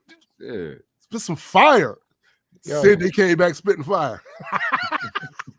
Yeah, see, but then that would be actually true though. You know what I mean? Right. I mean, and then you could say you caught a body. You feel me? Caught a body, my guy. All right, listen. We got to play some games. Oh shit! See, that's the problem. That's the problem right there. You play too many games. It is what it is. So, because I'm over here with the games, I'm going to. You guys are going to be the contestants. I'm not actually going to play this one because no. There's really no way for me to do it. Yes, I tried to. That's what I was. This entire time I've been quiet. I've been trying to figure out how I can actually play and it be fair, but I can't. So who wants to go first? Actually, no. We're not doing it that way. This first one is going to be for two. First one's going to be nothing because the second one, I'm sure Eddie would be better at. So I'm going to give Eddie the second one. All right, so two. I know nothing, Jon Snow. It is what it is. Wow. All right, we're gonna have to keep score. It's trivia. It's hip-hop trivia. Because both of you, all three of us, have a certain level of an encyclopedia when it comes to this hip-hop thing. Now, there are varying levels and varying subcategories and all that other shit. But we share that. It's evident if you have ever actually watched the show. Yeah, but someone's gonna watch me right now. No. Again, this is why I did it the way I did it. Trust me, because it's not entertaining. Depending on what we're doing, it's not entertaining if you just get mollywopped. I don't think that'll happen anyway. Thank you. Given what we're doing, I do have a wealth of knowledge, but also you have an advantage. I have old man memory. And like I said, at least for these first two. The one that I picked for you to do, Eddie, I know you would demolish him. So I'm not giving to him that one. Tim still has a piece of school. He practices break dancing on. No, I do. It's another. It's another on the It's another room. Actually, it's actual. It's actual board. Not joking. There's actual board. That's actual board. Yeah, in the photography studio. Yeah, facts. All right, Tim. This is how many questions is this? 15 questions. 15 questions. What was the name? I wasn't saying I didn't know how many questions was. I was just practicing. Yeah, okay, I get it. These are multiple choice. I think all of them are multiple choice. All right. So number one, what is the name of Domino's 1993 hit? Actually, this is what we're gonna do. I have a pen and pad. If you can answer the question without me having to give you the options, you get extra point. All right. So, what was the name of Domino's 1993 hit? Oh, that's easy. Come on, the double stuff. Okay, come crust, on. Right? No. Oh, not the. All right, so the choices are the ghetto, ghetto dope, ghetto jam, ghetto life. Ghetto life.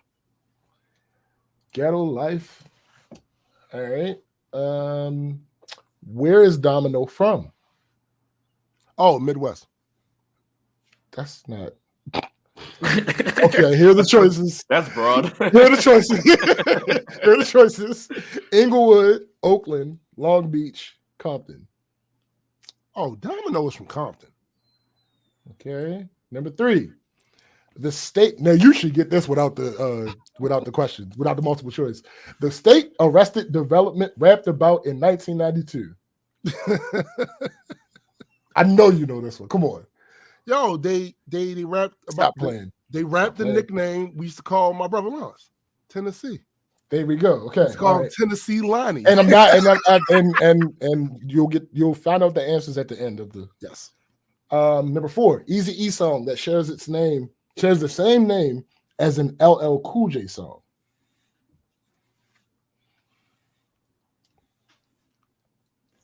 Walking with a Panther? No, just I'm bad. No. All right, here are the choices.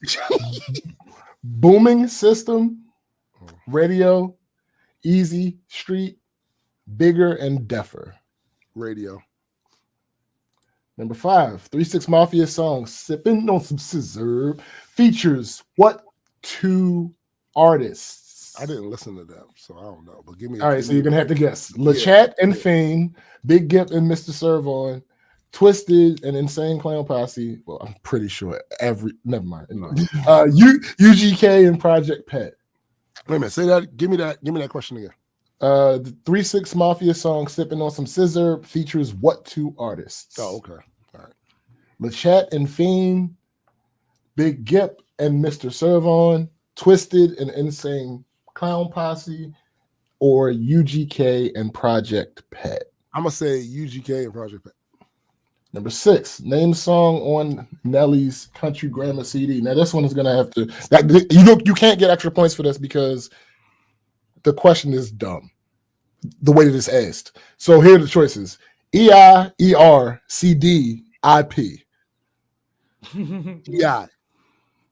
Number 7, song Pocket Full of Stones. Who made the song? Ooh. Pocket Full of Stones? Pocket Full of Stones. Hey. I don't. Give me the UGK, The Locks, BBD, 504 Boys. 504 Boys. Number 8, which of these is not a shut up, Eddie? Which of these is not a Juvenile CD? Again, this is another one where you can't guess it before you get the choices. The G Code, Soldier Rags, 400 Degrees, The Block is Hot. Which one is not a Juvenile CD? G Code. Number 9. Eddie, stop reacting. Listen to none of that shit. Now, this one. All right. Now, this is a softball. This might be easier than the Arrested Development question. Where is Trick Daddy from? Florida, specifically. Hey, put some respect on it. Yeah. What is DJ Quick's real name? Oh, I don't know DJ Quick. Okay, Donovan Knight, David Black, Dante Jones, David Blake. The first one. Okay. 11. Hey, listen. 11. Which late R&B legend did DJ Quick dedicate a song to on his latest CD, Balance and Options? Give me the list. I didn't listen to that either. Marvin Gaye, Curtis Mayfield, Sam Cooke, Roger Troutman. Curtis Mayfield. Number 12. What was the name of the local rap group Nate Dogg, Snoop Dogg, and Warren G formed back in the day? Regulators. 007, 112, 213, 808. Wait a minute, say it again. 007, 112, 213, 808. 213. Number 13.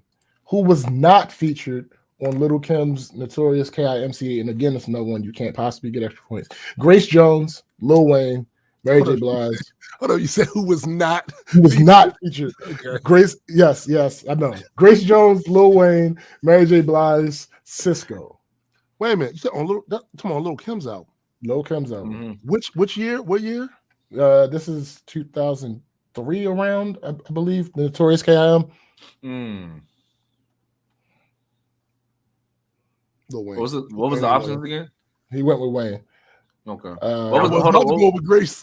Grace Jones, Lil Wayne, Mary J. Blige, and Cisco were the options.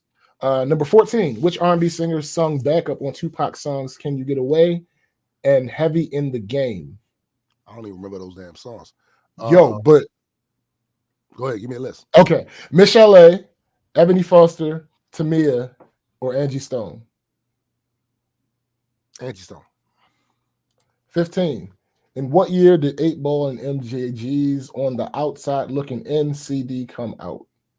I don't fucking know. 94, 91, 93, 95.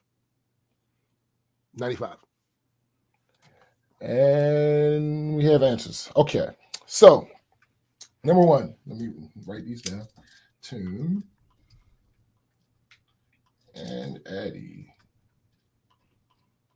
All right. So, number one, what was the name of Domino's 1993 hit? You said Ghetto Life. The answer was Ghetto Jam. Oh, damn. Number two, where's Domino? From? Well, nigga, all four of the. Okay. Number two, where's Domino from? Your answer, Compton. The answer is Long Beach, LBC. Oh, number three, the state of Arrested Development read about 1992, Tennessee. Absolutely, and you got an extra point because you answered it without the choices being given to you. Number four, Eazy-E song that shares the same name as an LL Cool J song. Your answer was Radio. That was correct. Number five, 3 6 Mafia song Sipping on Some Scissor features what two artists? You answered UGK and Project Pat. The answer was correct. Yeah. Number six, name a song or country grammar. You said yeah. The answer is correct. It was the only viable option. I always the UA and all this other shit. Number seven, Pocket Full of Stones. You said 504 Boys. The answer is UGK. Yes. Facts. Number eight, which of these is not a Juvenile CD? You said G Code for some reason. No, that's the answer is The Block Is Hot. That was Wayne. Little Wayne's first shit. Yeah. No, I get it. No, I get it. You listen to nothing. You were supposed to be. You were supposed to be into with that shit, bro. I get it. Where's Trick Daddy from? You said Miami, and you get an extra point because you did not need the choices. What is DJ Quick's real name? You said Donovan Knight. The answer is David Blake. Which late R&B legend did DJ Quick dedicate a song to on his latest CD? You said Curtis Mayfield. The answer was Troutman. Yo, and that was the two choices in my head because I know how much the West Coast love Curtis Mayfield. Word. You know what I'm saying? And I know also they like facts. Right. So, right. Yeah. 12. What was the name of the local rap group Nate Dogg, Snoop Dogg, Warren G formed? You said 213. That was the answer. Who was not featured on Lil Kim's Notorious KIM CD? You said Wayne. That was right. Which R&B singer sung backup on Tupac songs? Can you get away or Heavy in the Game? You said Angie Stone. The answer was Ebony Foster. I'm surprised. I'm surprised you didn't go with Michelle A. No, that's why I didn't because I don't ever recall her having right. And as a matter of fact, I would have guessed Michelle A. At that time. Her and Dre was going. He was beefing. Force thing. So yeah. And what year did 8Ball shit like that? Right. Yeah. And what year did 8Ball and MJG's On the Outside Looking In CD come out? You said 95. The answer was 94. I should get an extra point. No, you don't get an extra point because you got it wrong. So you scored 7 out of 15, which was good actually. Yeah, that's not bad. You were above half, and the extra points bring you even higher. So yeah. All right, I'm happy he got the scissor one right because I knew he was gonna get it right because like Pat was on. There was no way it was ICP. You know what I mean? No, there's no way Insane Clown Posse was the answer. No way. No, not at all. No way. And it maybe not as much for Toon, but there's no way there was Gip. It wasn't wasn't Gip. No. Not Family Gip. Nah. Right. Nah, B. All right, Eddie, your turn. All right. Same thing. If you can get it without me giving you the choices, extra point. Okay. Which group had hits with Emotion, Jumpin', and Say My Name? Destiny Child. Yeah, I'm about to say that was Say My all right. Name. That's right. Okay. Whose hit song is Sick of Being Lonely? Give me options. Phil Mob, Aaliyah, Nappy Roots, Jay-Z. Oh, Phil Mob. Who was featured on Jennifer Lopez's All I Have? Damn. No, I'm thinking of fucking Mary J. Blige. I'm tripping. Give me options. Nelly, Ja Rule, LL. Ja Rule. Which rapper is behind the song My I Don't Love Her?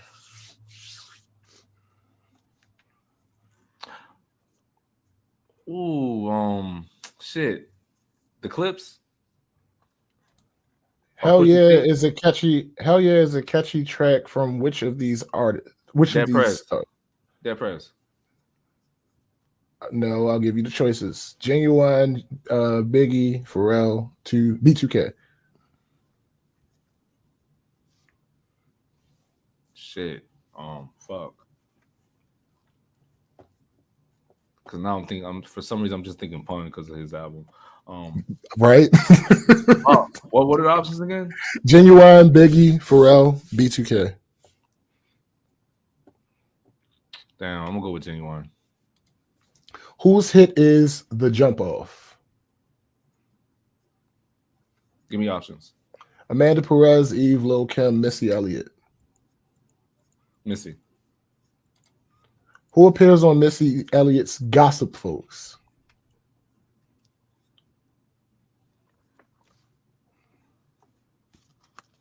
Damn. Give me the options. I'm a little surprised at you, Eddie. No, Timberland. I have the song in my head. Timberland, Ludacris, Nas, Ja Rule. Ludacris.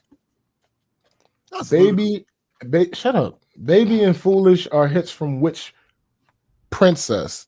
That was. Come on, bro. From which princess? Give me options. Oh, Eddie, Brandy, Ashanti, J-Lo, Charlie Baltimore.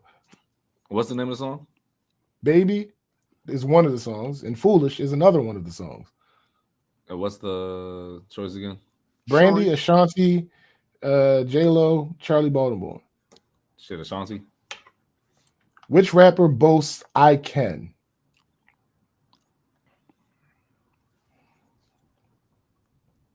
Nas? That's asked really. You said Nas? Yeah. Sing for the Moment is a hit for which rapper? Eminem. Who had hits with All Nah and Po Folks? You mean AKA Brokies? Give me options. Nappy Roots, Method Man, Killer Mike, Baby.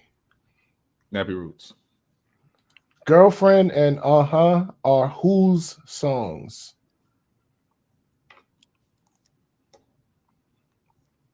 Give me options.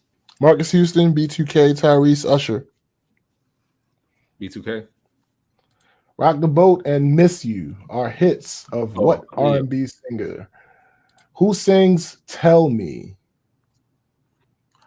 Oh, give me options because I know this. Smiles and South Star, Fabulous, Field Mob, Lil Mo. Oh shit! Damn, I was thinking of some other shit. Shit, Lil Mo. Which rapper raps Thug Lovin' and Mesmerize?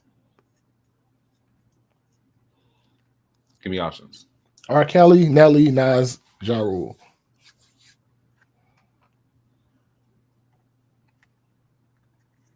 Shit, Nelly. Yo, I ain't gonna hold you. You surprised the fuck out of me with some of this, my guy. Yo, most of them shits I don't know nothing about, fam. Like I am not an avid radio listener, never have been, fam. Like, yo. Well, that's not true. That shit floored early me. on I was. Early on, yeah, but shit. But at a certain period of time, I stopped listening to radio like that. Yeah, because once I started getting into deep cuts and all that shit, I was like, man, fuck radio. But damn, that shit floored me. Which group had hits with Emotion, Jumpin', Say My Name? Destiny's Child. You said that without knowing the choices, you get an extra point. Yeah, thanks. Whose hit song is Sick of Being Lonely? You said Field Mob. The answer is Field Mob. Who was featured on Jennifer Lopez All I Have? I was surprised at this one. The answer, you said Ja Rule. The answer is LL. Oh yeah, that's so fucking true. Fuck. Yep. I forgot they had their little thing too, man. Yeah. Which rapper is behind the song "Ma I Don't Love Her"? You said Clips. You said it without the choices. Because I was thinking about Pusha because I remember that shit. Hell Yeah is a catchy track from which of these stars? You said Genuine. That was correct. I was gonna say Dead Prez, but I was like, nah, it might not. No, you did say Dead Prez, but you said it before. You said it before I gave you the choices, so okay. It went to the choices. Whose hit is The Jump Off? I'm surprised a bit. This one, you said Missy. The answer is Lil Kim. Okay, so because when I think of Jump Off, you know who I think of, right? Joe Buddy. Yeah. So. Who appears on Missy Elliott's Gospel Folks? You said Ludacris. That is correct. Baby and Foolish were hits from what princess? You said Ashanti. That is correct. Rapper boasts I can. You said Nas, and you said it without the choices. That is correct. Sing for the moment, Eminem. You said it without the choices. That is correct. Who had hits with All Non Poor Folks? You said Nappy Roots. That is correct. Girlfriend and whose songs? You said B2K. That is correct. I straight up guessed that one. I can tell. I can tell, nigga. Fuck out of that one. Rock the Boat and Miss You. Aaliyah, you said it, and you said it without the choices. Who sings Tell Me? You said Lil Mo. The answer was Smiles and South Star. See, I was thinking of who sings Tell Me What You Want. Drew Hill. Yeah, so I didn't hear them. So. Which rapper raps Thug Love and Mesmerize? You said Nelly. The answer is Ja Rule. Well, I don't listen to Ja Rule, so okay. I don't. No, because it said Thug Lovin', but I was gonna go Ja Rule, but I was like, nah. Yeah, Thug Lovin', and you chose Nelly. No, don't worry about it. No, just context. I would have went Ja Rule because. No, I got you. No, okay. I ain't gonna hold you, my nigga. No, I get mesmerized. I get not knowing mesmerized. Yeah, right. Yeah, but I know because I was. But Bobby Brown, I know you getting bored. That whole thing. Yeah, you got 11 out of 15. Oh, that's not bad. You smashed it. And like I said, I knew that you would do better at this one. If Tune had to do this, he probably would have got a 5. Hey, for real. You would have really made him mad. What the fuck? You know what I'm saying? All right, so the next one. Back to Tune. Eddie has a commanding lead right now. That's great. It is that what matters. It is. Like I'm not gonna hold on to it. That's just like when I play 2K with niggas online. Like I'll be having the lead, fourth quarter hits. I'll be up by like 20. Them niggas straight wash me fast. I'd be like, damn. I think for this next one, it's switched. I think Tim has the harder one this time. No, I'm sorry. I think Eddie has the harder one. Yeah. I think Eddie has the harder one. That's crazy. It's coming. Well, I mean, so Tim, number one, which of the following artists performed the song "Hey Ya"? Ooh. What? You said which of the following? Seriously, you're not going to. Right, but again, you can get the answer before. Let me get the extra point right there. All right, Andre. Okay, I'll give you that, even though it says artists, but I'll give you that because artists? you're still no, you're still right. Remember, most of the time when we have these spaces where people use our stuff, they don't do it right. That's true. So you're still technically right. So you get that point and the extra point. Number two, which of these was a popular song which Eminem claimed he was being picked on? Well, he claimed he was being picked on? Yes. He actually had a couple of songs. Right. So there's one that really stands out, and I know which album too. So we're just gonna go to the choices. Yeah. Bully, Lose Yourself, Rabbit Run, and 8 Mile Road. Rabbit Run. Let me see. Number 3. Rabbit. Fan, that was a layup. Shut up. Number 3. Finish this phrase. To the windows. To the. Wait a minute. Say that again. To the window. Take the stairs. Oh, I don't know what the fuck. Oh, God. All right. The choices: car, wall, bar, 7-Eleven. To the windows, and the choices are car, wall, bar, and 7-Eleven. And you a hungry nigga too, so don't let your stomach confuse you, my nigga. I'm a hungry. I'm gonna go with 7-Eleven. I'm hungry. You going with 7-Eleven? No, that's right. I'm not letting you pick 7-Eleven, nigga. No, nigga. Don't let it misguide you, my guy. Okay. All right. Okay. You know the vibes. 4. What is the name of the group starring 50 Cent? The group starring 50 Starring Cent? 50 Cent. Starring. Right. Starring, like he's a feature. Fuck out of here. What's the name of 50 Cent's group? You know what I'm saying? Like, just say that, my nigga. Oh, man. What's the face? Bad thing is I have it on the tip of my tongue, but I do not remember the Yo, the choices are nuts. Yo. No, the choices are nuts as fuck. You better answer this question before I say these choices. He know the answer to it. I know he know it. But it's not, I'm drawing a blank. But I just have a bad memory. G Unit? Yeah. Yo. Just bad memory. The choices for real. Hey, yo, Toom, dead ass. You forgot that for a little bit? I literally could not. Nigga, I'd be forgetting words all the time. Nah, that's true. I feel you. The choices are Me Unit. Yeah, as soon as you said that. Me Unit, D12, G Unit, and E Unit are the choices. E Unit. E you not? You stupid. Number 5. Who once walked with God and went through the wire? Kanye. Layup. Yeah, that's it. Yeah. Number 6. Who claimed to be on fire? Oh. I hate the way they phrase these questions. Yeah, yo. Who made the song On Fire? Yeah. Give me some choices. Larcia Hennes. Either I heard it and don't remember it by that name or whatever, but that didn't. Larcia Hennes, Lloyd Banks, Diphead, Fireman. Lloyd Banks. Who's not in G Unit? 50 Cent, Trick Daddy, Lloyd Banks, Young Buck. Trick Daddy. Who is the person that 50 Cent had a problem with? Now, clearly, you can't answer this one without the choices, because nigga. Everybody. UB.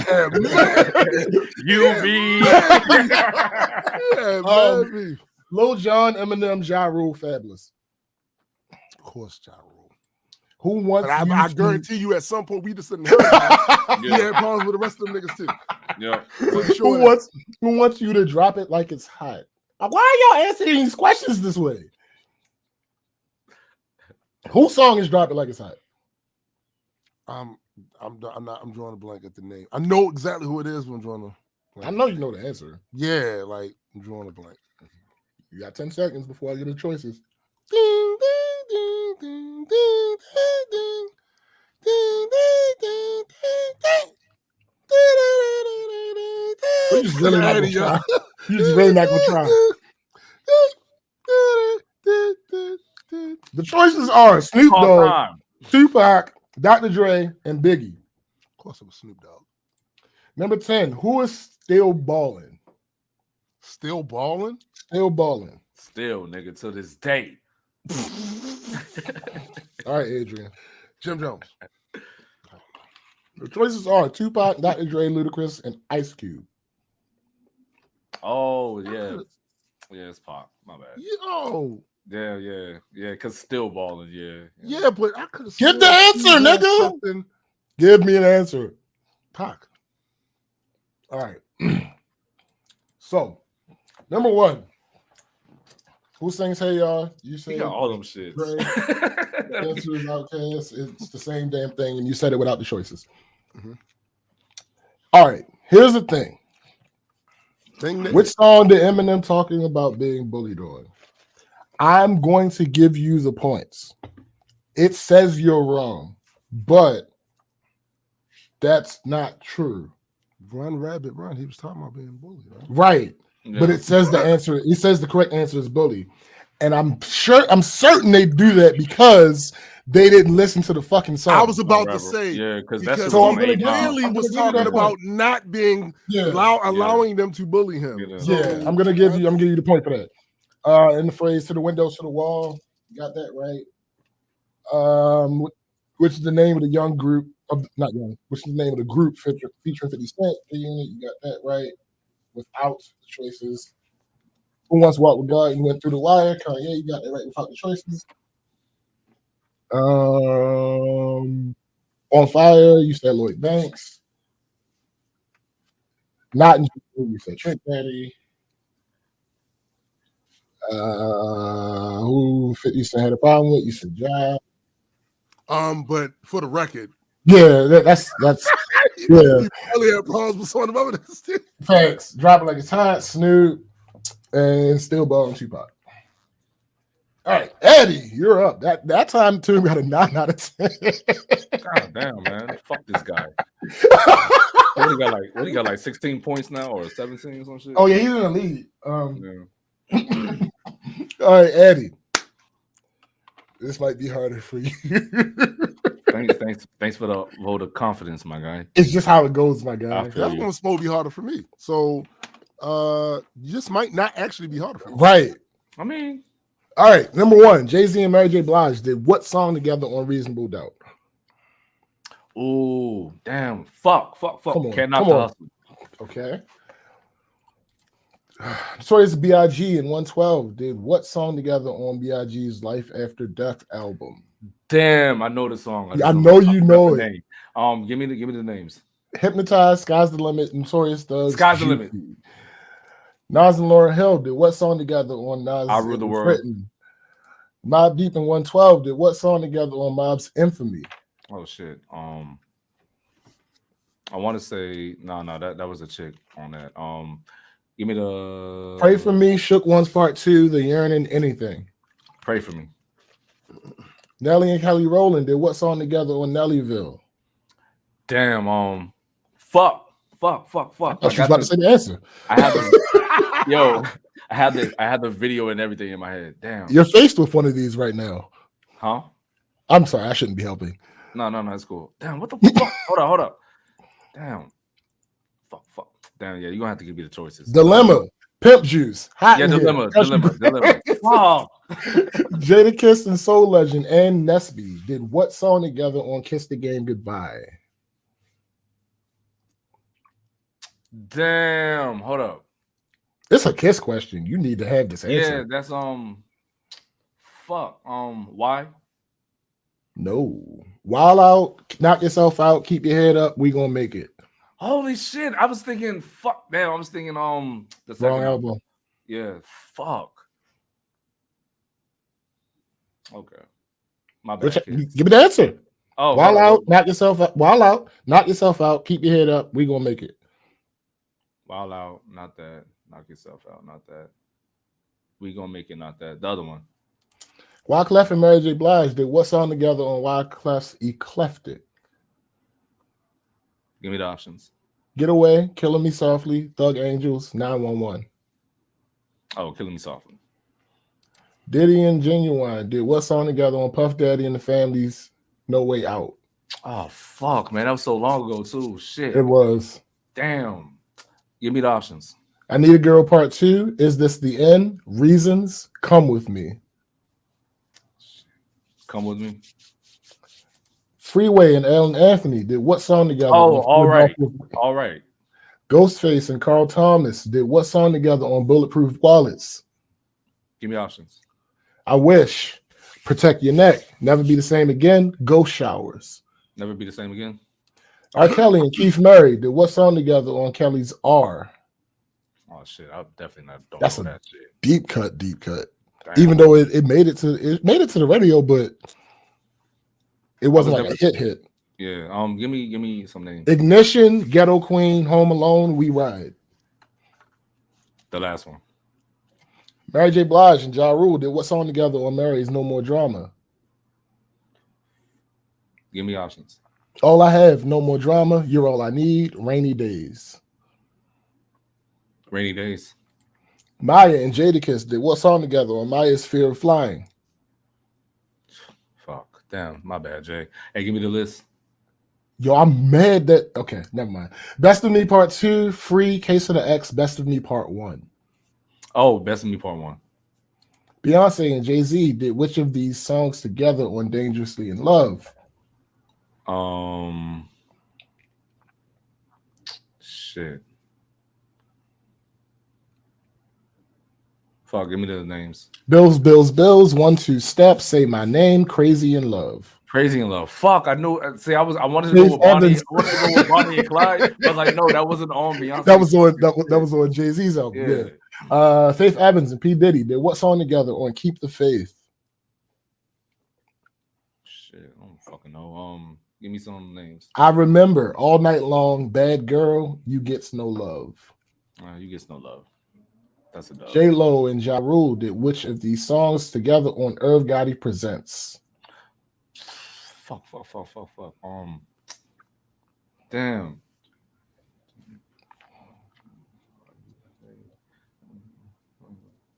Fuck. Give me the names. Ain't it funny? Jenny from the Block. All I have. J to the LO. Jenny from the Block.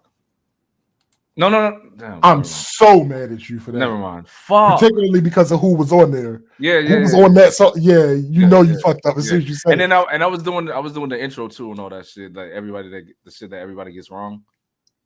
That's the wrong song. Oh, that's the wrong. See, that's the wrong song. Oh. Christina Aguilera and Lil Kim did what song together on Stripped? What? I don't know this one.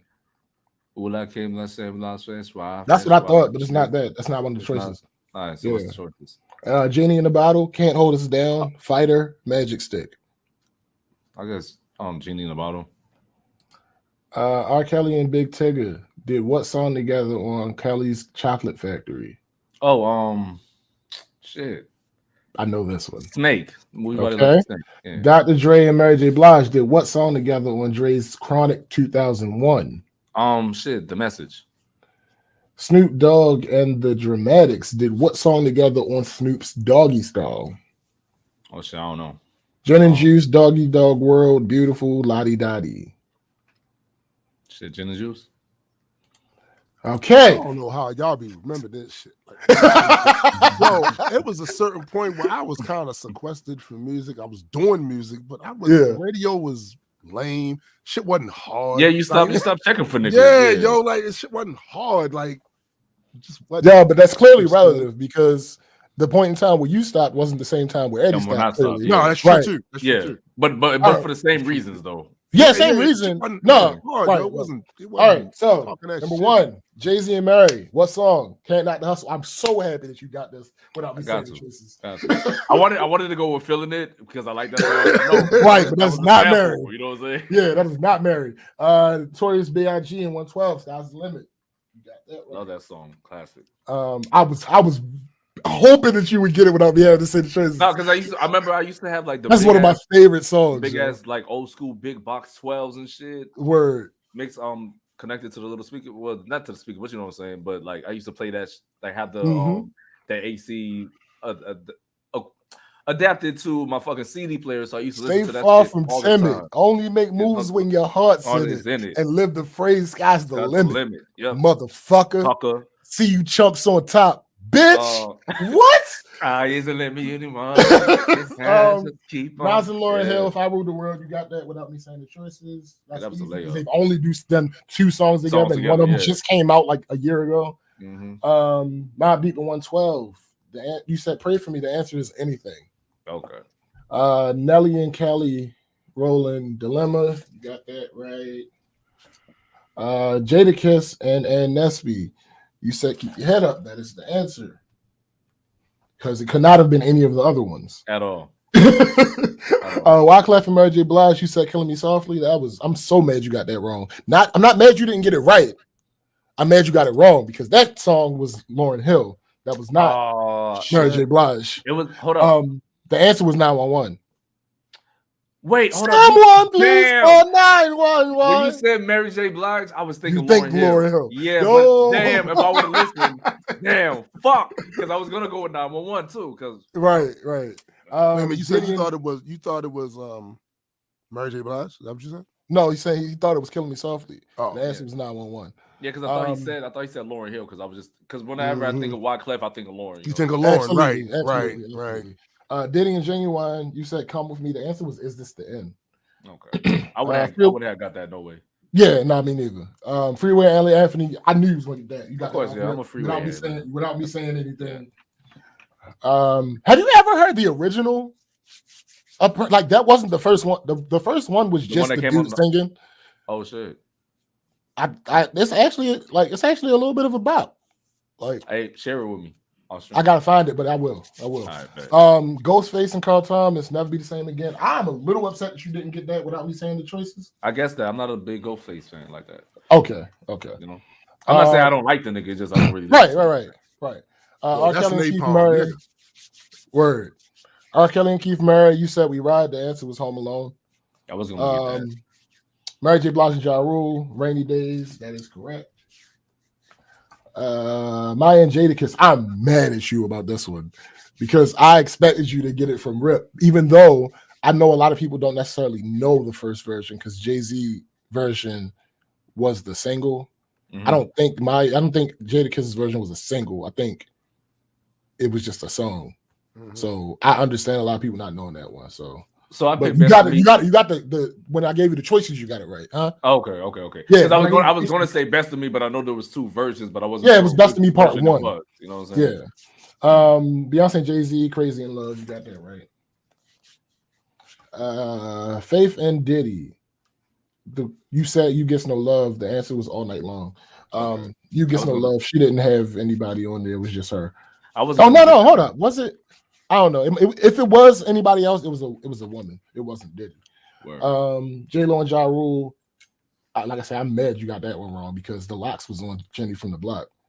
Yeah, that's true. Yeah. So that's the one. R-U-L-E. It's the something. I can't remember. I can't fucking remember. They've done a lot of shit together, man. Yeah. It ain't it funny. Yeah. Okay. That's that. Yeah. Christina Aguilera and Lil Kim. I didn't know this one either, but I knew it wasn't Genie in the Bottle. The answer was Can't Hold Us Down. Okay. R. Kelly, Big Figure, Move Your Body Like a Snake. You got that without the choices because it's the only Big Figure song I know. Facts. Dr. Dre and Mary J. Blige. You got that without the choices. That's one more big ticket song that I know. And Snoop Dogg and the Dramatics. You said Gin and Juice. The answer was Doggy Dog World. Oh, all right. Well. So Eddie, you back in the lead. You back in the lead, my guy. So listen, we at 3:00. I need to get out of this goddamn cold. I understand. No, I get it. But I did wanted to share something with everybody because I thought this was dope. So Cindy made these dice the other day, and these I fucks with these. These is fire. I love that design right there for that one down there, like almost like a star or whatever. Yeah. Facts. And these purple ones is mean. Yeah. Facts. They are mean. Is that for like D&D shit? I think so. Yeah. I just know, Cindy, she does this. Yeah, she do all the dice. Yeah. She does this shit, and I wanted to give her a little bit of shine and show for that because she's actually going to be working on the dice and stuff for the Majestic Comics game, right? Word. So we're working on a whole board game thing, and it's going to be fire. It's going to be fire, and it's actually a lot easier than we thought it would be to get that stuff done. You know what I'm saying? So I'm looking forward to seeing it. We just got to give her some designs or what ideas that we're trying to give her. But as you can see, the level of quality of what you do with that, that's pretty dope, especially doing that out of your shop in your house. Right. You know what I'm saying? Like that's fire. I expect to see that in a store, or you go on some website to buy dice or whatever, and you get that dice.com. Right. Whole time, man. Somebody should see if somebody owns dice.com. Yo, right? I'll do that I'm just saying. Yeah, you better see and get it while it's hot. Because we spent $1,600 on majesticcomics.com. We spent $1,600 to get that site. It's a thing, but it's not like conservative dice. It's like, I guess, need tech talents for like techie shit. I like maybe it could be die.com or some shit. I don't know. Guys, I'm pretty sure that leads somewhere else. Yeah, I mean, yeah. Hey, we got real. The fans is watching, yo. Don't go there. Yeah. The fans is watching. Don't go there. Yeah, don't do that. McKenna said she's done them with flowers in them and some snake skin. That's crazy. Oh, that's crazy. That's crazy. But yeah, I wanted to make sure that we highlighted that because that's good. That's good goddamn work right there. Absolutely. That's good goddamn work. It is. Oh, Snake Shed. Oh, okay. But anyway, we want to thank everybody today once again joining the show, being a part of it, participating, being active. We really appreciate that. With all the things that we have going on, the fact that we can still have people interested in what the hell we're doing after all this time. Biddy funny as hell. She said dying to roll. That's hilarious. But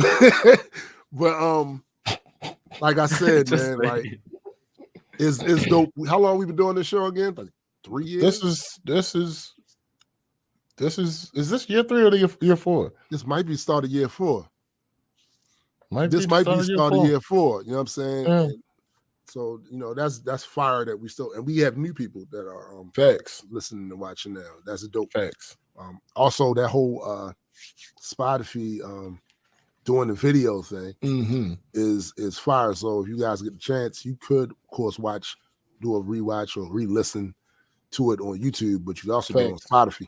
You know what I'm saying? I think that's kind of fire. But ultimate fire. Anyway, let me give a quick shout out to our project we just dropped, January 6th, Insurrection Day. You can find that anywhere music is streamed. Yeah. Go check that out. Yeah. And we're actually going to do another version of it.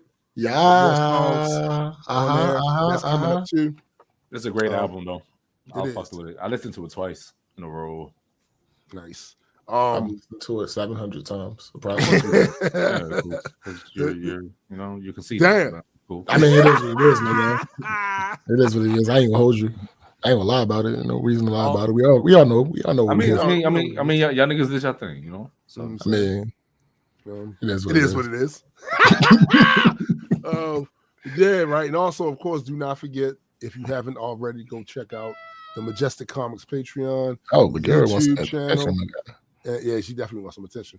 The YouTube channel, and we got a TikTok, and of course, Instagram and Facebook. Go check those out as well. Word. Don't forget about Jaded Nerd, who does the celebrity gossip beat. Like, that's my man. He does like, his commentary is top notch on a lot of that shit. Funny, and actually is pretty perceptive about certain things. Just by listening to the little bit of information they may put out there, he extrapolates a lot of shit that's probable, even if we don't know for sure. It's probable, you know what I'm saying? Also, don't forget to check out Metas and Mutants. My man, I like how Bagheera was just like, attend to me, human. Right. do as I say, dude. Move on. It's annoying. Literally the only being on this earth that can get me to do what he wants. On time, too. Look, Cindy, Biddy said she was not expecting the start. It was supposed we had a different idea in mind, but we'll spend, when we spend the block, we'll execute that idea. But but the switch, it was only right. Yeah, it was only right. I think I had to stand up and put their right hand over their heart, for the national anthem. The new national anthem. True national anthem. Go check out Cyrus Metas and Mutants. Comic books and stuff like that. We should do a thing on the whole Majestic Comics on that. Absolutely. I meant to ask you about that. But we definitely gotta do that. Definitely gotta do that. There's more things coming up. We're still working on now. There's going to be like an interview show on the Majestic Comics YouTube channel. We're going to be interviewing certain influential people about story, about the process of story and world building. That should be pretty interesting. We got some names lined up for that. Just got to get our ducks in a row with that. And geese. Merchandise is coming. Should be coming. Yeah. We in the middle of the month. Want my hoodie. That's what I'm saying. Yeah. It should be coming soon. I'm gonna talk to Graydon, see if he did the tracking thing on it. You know what I'm saying, to see where it's coming. But that should be coming soon as well. But man. Thank you guys once again for listening. For my man SPJ. And Adequate. Yeah. I am Tombstone the Dead Man. And for the greater multi-world entertainment family, we are